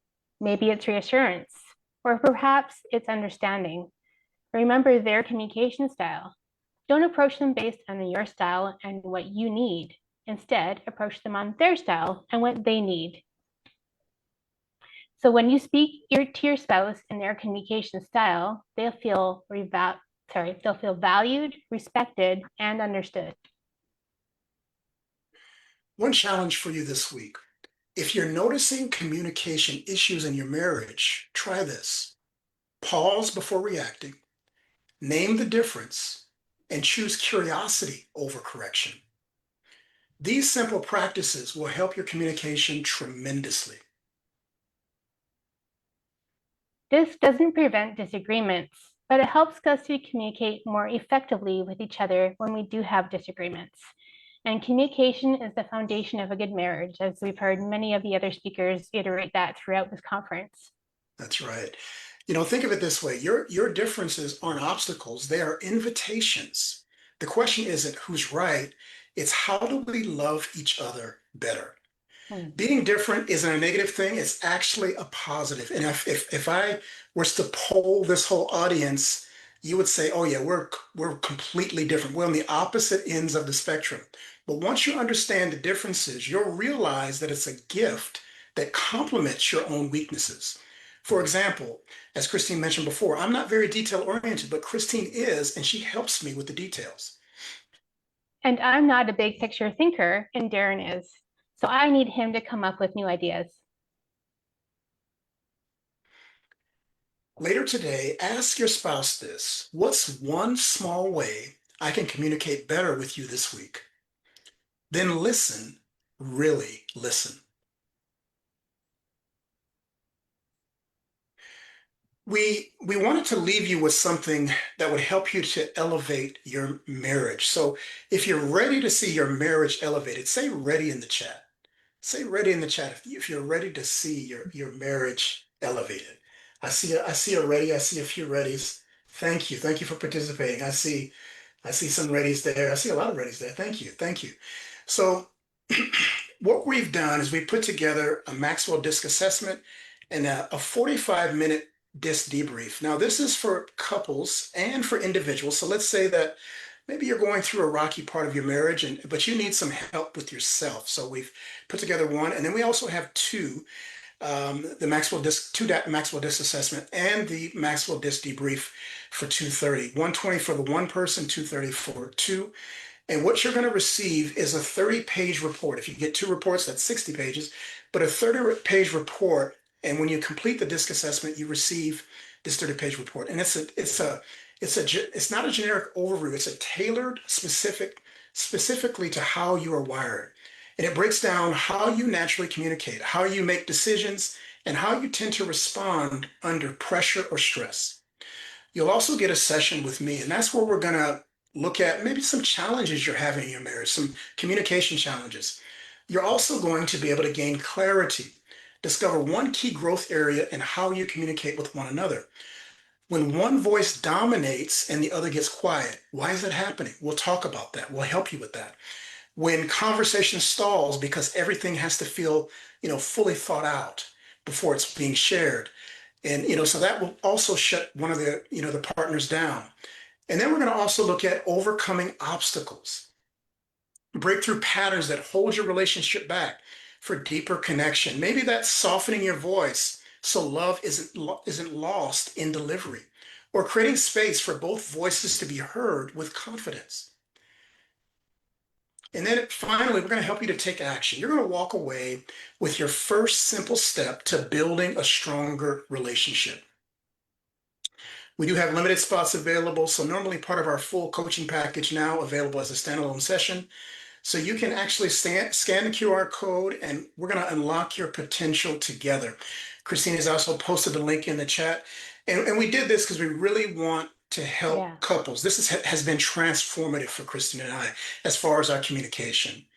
So thank you so much for joining, and hopefully you are interested and want to get that debrief and the assessment. It really helps to understand your communication style. And thank you for taking time today. So I have one more QR code. We'd love to get your feedback and your input. And what we're going to do, this helps us to refine our sessions. This feedback form will take about 1 to 2 minutes. And as a bonus thank you for the first 5 people to complete the form, you'll receive a 20-minute complimentary conversation with Christine and I. And we'll use this time to clarify maybe a personal goal, work through an internal block, or gain perspective on your next steps in your relationship or even your work or your personal life. So yeah, you can scan that QR code. Christine has posted the link in the chat as well. And thank you again for your time and your participation. We're grateful you were a part of this conference today. And back over to you, Dr. Gigi. Thank you, Darren, and thank you, Christine. Mark and I truly appreciate you. And now we will hear closing remarks from me, and then closing remarks from Mark, and then I will close us out with a prayer. And so, wow, we heard from amazing speakers from all over the world today. Absolutely phenomenal. Wow, I believe someone's even said their hand was hurting from taking so much notes, right? You're right. Yes. Lots of golden nuggets. And so if you're listening to this message today, remember, yes, you, if you have a dream to get married, yes, stay true to your dream, and dreams do come true. And as I mentioned earlier today, like my friend Jan Wagner says, you will know when it's from the Lord. Trust the process and give it to Him. Give it to Him.